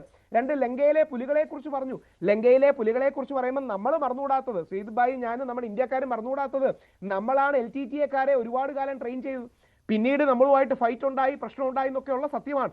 LTT നമ്മുടെ ഉത്തർപ്രദേശിലും നമ്മുടെ അടക്കമുള്ള സ്ഥലങ്ങളിൽ ഈ LTT-ക്കാരെ നമ്മുടെ റോ അടക്കമുള്ള കാര്യങ്ങൾ ട്രെയിൻ ചെയ്തിട്ടുണ്ട് ചരിത്രത്തിൽ. രാഹുൽ അവിടെ ചെയ്യുന്ന കാര്യം എന്താണെന്നറിയോ? രാഹുൽ ഞാൻ പറഞ്ഞ 2 കാര്യങ്ങളെ റൂൾ ഔട്ട് ചെയ്തു. സിവിൽ വാർ ആണോ പ്രശ്നം എന്ന് ഞാൻ ചോദിച്ചിരുന്നു. സിവിൽ വാർ ആണോ പ്രശ്നം, അതോ അതിന്റെ ദാഹമാണോ മാറാത്തതെന്ന് ചോദിച്ചു. തമിഴ് സെന്റിമെന്റ്സിന്റെ ആണോ എന്ന് ചോദിച്ചു. 2 റൂൾ ഔട്ട് ചെയ്തു. പിന്നെ മൂന്നാമത്തെ ഓപ്ഷൻ ഈ ട്രെയിൻ ചെയ്യിപ്പിച്ച ഗവൺമെന്റിന്റെ ഭാഗമായ രാജീവ് ഗാന്ധിയാണ്. അപ്പൊ അങ്ങനെയാണെങ്കിൽ ആ ദാഹമാണോ ഇനി ബാക്കി? അല്ല, അതുകൊണ്ടല്ല. അവിടെയാണ് പറഞ്ഞത്, ഈ ഇദ്ദേഹം പറഞ്ഞതിനോട് വിയോജിച്ചുകൊണ്ട് തന്നെ നമുക്ക് തർക്കിക്കാൻ ഒരു സ്പേസ് ഇല്ലേ? ഇപ്പൊ ക്ലാസ് മുറികൾ എന്നുള്ളതാണ് രാഹുൽ ചോദ്യം. രാഹുൽ ഞാൻ ചോദിക്കുന്നത്, നമ്മളുടെ ഒരു മെച്യൂർ ഗ്രാൻഡ് ഡിബേറ്റ്സ് ഒക്കെ നടക്കേണ്ടുന്ന സ്ഥലം എവിടെയാണ്, അക്കാദമിക് പർപ്പസ് എവിടെയാണ് എന്നുള്ള ഒരു സംഭവമില്ലേ? ഇപ്പൊ നമ്മള് വള്ളത്തോളിന്റെയും അദ്ദേഹത്തിന്റെ സമകാലീനായിട്ടുള്ള മറ്റൊരാളിന്റെയും കൃതികളെ താരതമ്യം ചെയ്ത് പഠിക്കുക എന്ന് പറയുന്ന സമയത്ത് നമ്മൾ അടികൂടുക എന്നുള്ള ഉദ്ദേശമല്ലല്ലോ. ഹാർമോണിയസ് ആയിട്ടുള്ള ഒരു പഠനമാണത്. അതിനെ ഇത് വഴിതെളിക്കുന്നുണ്ടോ എന്നുള്ളതാണ് പ്രശ്നം. ഞാൻ കരുതുന്നത് ഇത് ഡിവിസീവ് ആണെന്നുള്ളതാണ്. ഇത് വളരെ ഡിവിസീവ്, ക്ലാസ് മുറി വളരെ ഡിവിസീവും കലുഷിതവുമാകാൻ എല്ലാ സാധ്യതകളും ഉള്ള ഒരു കാര്യം അക്കാഡമിക്കലി സൂട്ടബിൾ ആണോ, പെഡഗോജിക്കൽ പർപ്പസ് നിറവേറ്റുന്നുണ്ടോ എന്നുള്ള ചോദ്യത്തിന് രാഹുലിന്റെ മറുപടിയാണ് ഞാൻ ആഗ്രഹിക്കുന്നത്. അല്ല, അവിടെയാണ് ഇത് റൈറ്റ് എന്ന് പറയുന്ന എന്റെ പെർസ്പെക്റ്റീവിൽ എനിക്ക് വീര സവർക്കറെ പഠിപ്പിക്കണമെന്ന് ആഗ്രഹമുള്ള ഒരു വ്യക്തിയാണ്. നമുക്ക് വേണ്ടി 11 വർഷം ജയിലിലും അല്ലെങ്കിൽ ഒരുപാട് ത്യാഗം സഹിച്ച വ്യക്തിയാണ് അദ്ദേഹം. അദ്ദേഹത്തെ പഠിപ്പിക്കണമെന്ന് സ്ട്രോങ് ആയ കാഴ്ചപ്പാടുള്ളതാണ്. അദ്ദേഹത്തിന്റെ പല ആംഗിളുകളും ഇനിയും ലോകം അറിയേണ്ടതുണ്ട് എന്ന് വിശ്വസിക്കുന്ന വ്യക്തിയാണ് ഞാൻ. പക്ഷേ ഇത് ലെഫ്റ്റുകാർക്ക് അക്സെപ്റ്റബിൾ ആകില്ല. ഇതേപോലെ ലെഫ്റ്റിന് അക്സെപ്റ്റബിൾ ആയ ഒരു പ്രൊപ്പോസിഷൻ അല്ലേ അത്? അപ്പോൾ നമുക്കത് ഡിബേറ്റ് ചെയ്യാനുള്ള ഒരു സ്പേസ് ഉണ്ടാകണ്ടേ? അതായത് റൈറ്റ് മുമ്പോട്ട് വെക്കുന്ന ആശധാരയിലുള്ള സിലബസ് വീണ്ടും പൊളിറ്റിക്സ് കലർത്താനുള്ളതാണോ എന്നുള്ള ചോദ്യമാണ്.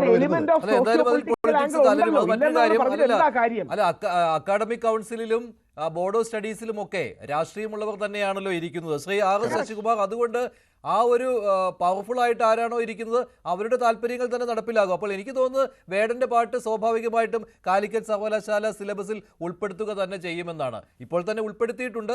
അത് മാറ്റുകയില്ല എന്ന് തന്നെയാണ് എനിക്ക് തോന്നുന്നത് കേട്ടോ. ബോർഡ് ഓഫ് സ്റ്റഡീസിന്റെ നേരത്തെ തീരുമാനം അക്കാഡമിക് കൗൺസിൽ അംഗീകരിച്ചത് അത് തുടരുമെന്ന് തോന്നുന്നു. കാരണം അവിടെയും രാഷ്ട്രീയമുണ്ടല്ലോ.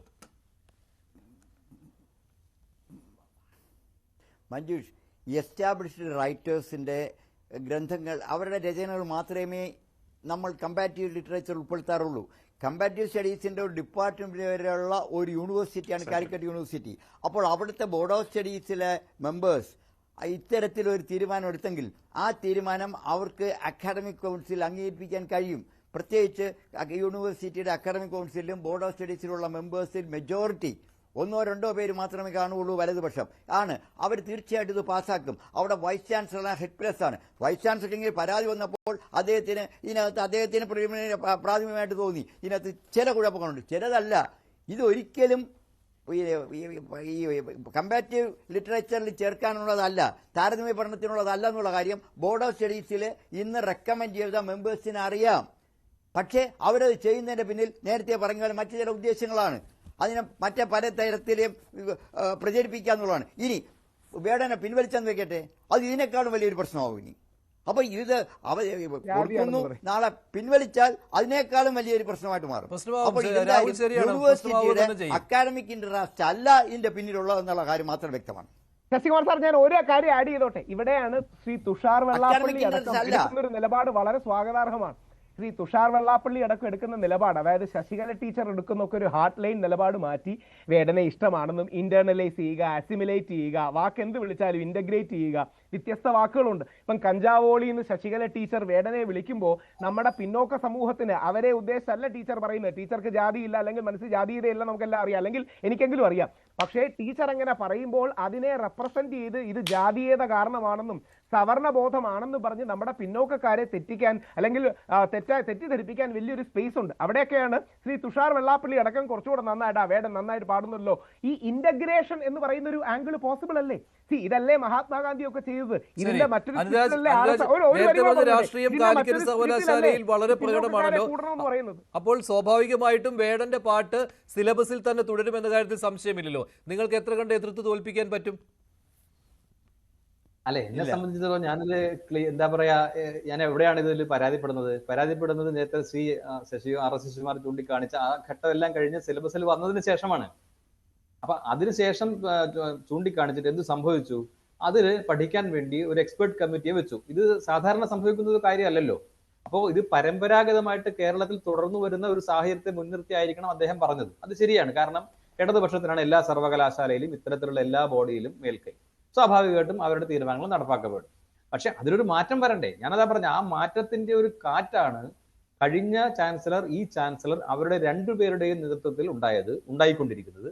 അത് വലിയ വിപ്ലവകരമായ മാറ്റമാണല്ലോ. കാരണം സർവകലാശാലകളുടെ തലപ്പത്ത് ഈ ഇത്തരം കാര്യങ്ങൾക്ക് ഇവരുടെ ഇടതുപക്ഷത്തിന്റെ എല്ലാ ഇംഗിതങ്ങൾക്കും വഴങ്ങിക്കൊടുക്കാത്ത വൈസ് ചാൻസലർമാരുണ്ടാകുന്നു. സെനറ്റ്, സിൻഡിക്കേറ്റ് തുടങ്ങിയ ബോഡികളിൽ ഇവർക്കെതിരെ ശബ്ദിക്കുന്നവരുണ്ടാകുന്നു. ആ രീതിയിലുള്ള പരിവർത്തനം കേരളത്തിലെ ഉന്നത വിദ്യാഭ്യാസ അവിടെ മറ്റൊരു ആരോപണം വരും, അത് വന്നുകൊണ്ടിരിക്കുകയുമാണ്. അനുരാജ് കേൾക്കാമെങ്കിൽ സംഘപരിവാർ അജണ്ട നടപ്പാക്കുന്നു എന്നുള്ള വിമർശനം ഉയരും, അത് കൂടുതൽ ശക്തമാകും. അല്ല, ആരോപണം ഉന്നയിക്കാലോ, സ്വാഭാവികമായിട്ട് ഇത്തരത്തിൽ എതിർപ്പുണ്ടാകുമല്ലോ. പക്ഷെ നമ്മുടെ നിലപാടാണല്ലോ. എന്നെ സംബന്ധിച്ചിടത്തോളം നിലപാട് എന്താണ്? ഞാൻ കാലിക്കറ്റ് യൂണിവേഴ്സിറ്റിയുടെ സിൻഡിക്കേറ്റ് മെമ്പറാണ്. കാലിക്കറ്റ് യൂണിവേഴ്സിറ്റിയിൽ ഈ രീതിയിൽ ഒരു കാര്യമുണ്ടായി, അതിൻ്റെതായ ഫോറത്തിൽ ഞാൻ അതിനെ ചോദ്യം ചെയ്തു. അതിൽ ആരോടെങ്കിലും ശത്രുതയോ ഒന്നുമില്ല. ഇത് തിരുത്തപ്പെടേണ്ട ഒരു തെറ്റാണ്. അതാണ് നമ്മുടെ നിലപാട്. ആ നിലപാടിൽ ഉറച്ചു നിൽക്കുകയാണ്. ഇതിനെനിക്ക് വലിയ പിന്തുണ കിട്ടുന്നുണ്ട് എന്ന് മാത്രമല്ല, ഇതിനെതിരെയുള്ള നമുക്ക് സോഷ്യൽ മീഡിയ പരിശോധിച്ചാൽ അറിയാം, ഇതിനെതിരെയുള്ള പ്രസ്താവനയുമായിട്ട് ഇറങ്ങുന്നവരുടെ സോഷ്യൽ മീഡിയ പോസ്റ്റിന്റെ ഒക്കെ താഴെയുള്ള കമന്റ്സ് വായിച്ചാൽ അറിയാം എത്രത്തോളമാണ് ആ വിഷയത്തെ കേരള പൊതുസമൂഹം സ്വീകരിച്ചിട്ടുള്ളത് അല്ലെങ്കിൽ അംഗീകരിച്ചിട്ടുള്ളത് എന്ന്. എന്നെ സംബന്ധിച്ചിടത്തോളം കേരളത്തിലെ സമൂഹത്തിന്റെ പല മേഖലകളിൽ നിന്ന്, എല്ലാ മേഖലകളിൽ നിന്നും, ഏതാനും ചില പ്രസ്ഥാനങ്ങളിൽ നിന്നോ അല്ലെങ്കിൽ അത്തരം ആശയഗതിക്കാരിൽ നിന്നോ മാത്രമല്ല എല്ലാ വിഭാഗം ആൾക്കാരിൽ നിന്നും വലിയ തോതിലുള്ള പിന്തുണ ഇതിന് ലഭിക്കുന്നുണ്ട്. കേരളത്തിന്റെ പൊതു മനസാക്ഷി ഇതിനൊപ്പമാണ് എന്ന് ഞാൻ തിരിച്ചറിയുന്നുണ്ട്.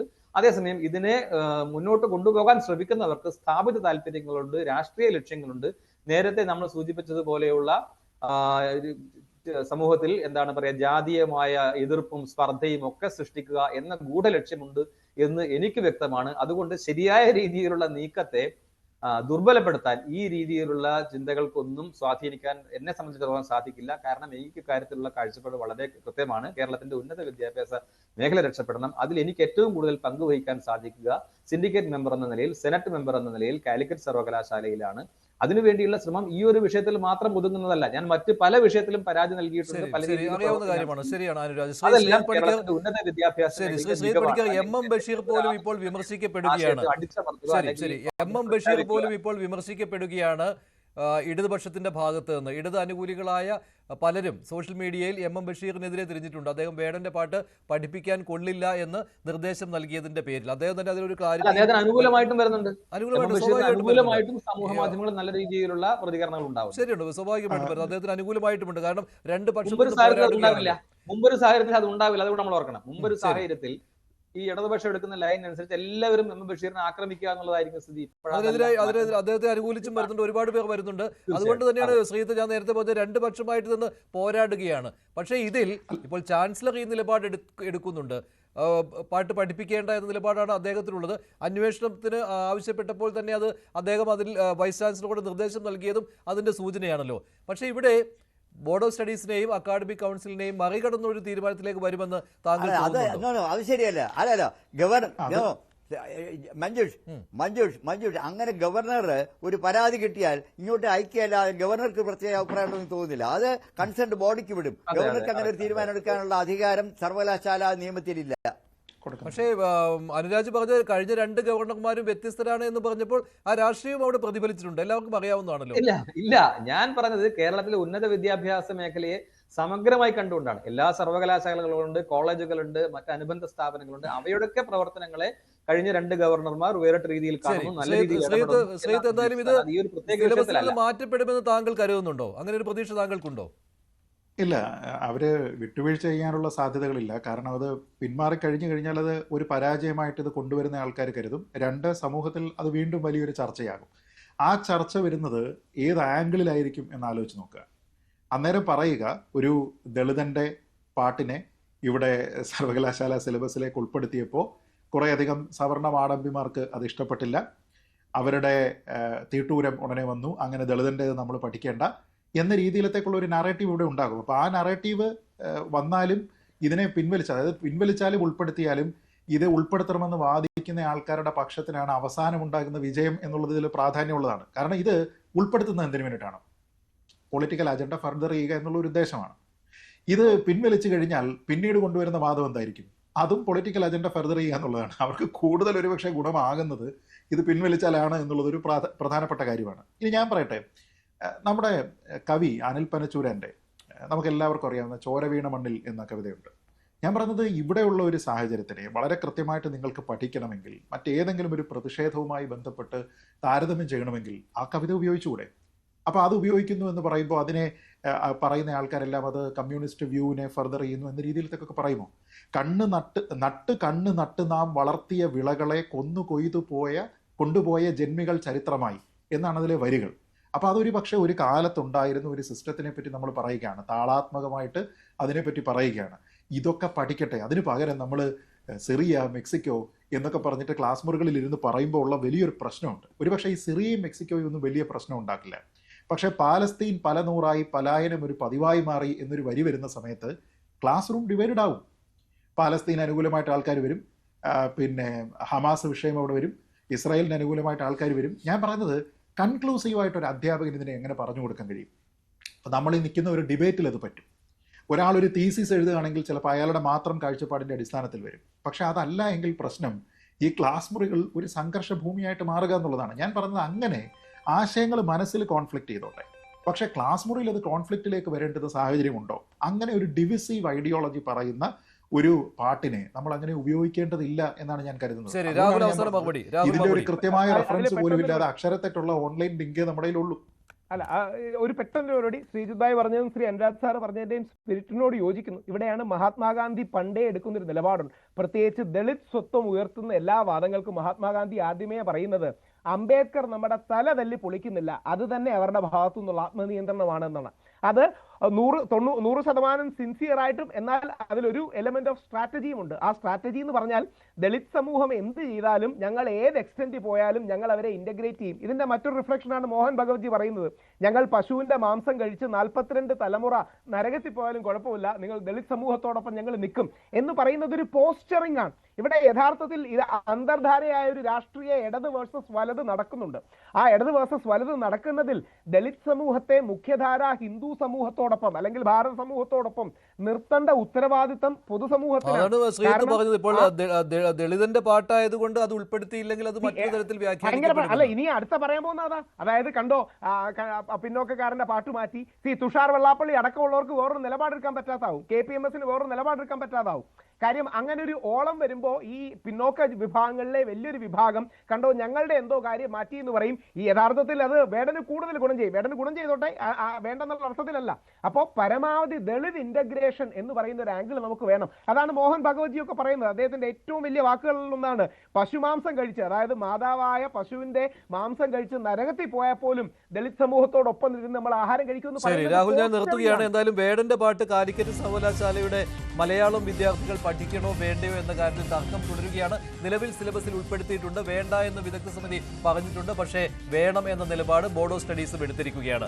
വേടന്റെ പാട്ട് സർവകലാശാലയിൽ പഠന വിഷയമാക്കണോ? ചോദ്യത്തിന് 24% പ്രേക്ഷകർ വേണമെന്നും 72% പ്രേക്ഷകർ പഠന വിഷയമാക്കേണ്ട എന്നും നിലപാടെടുത്തിരിക്കുകയാണ്.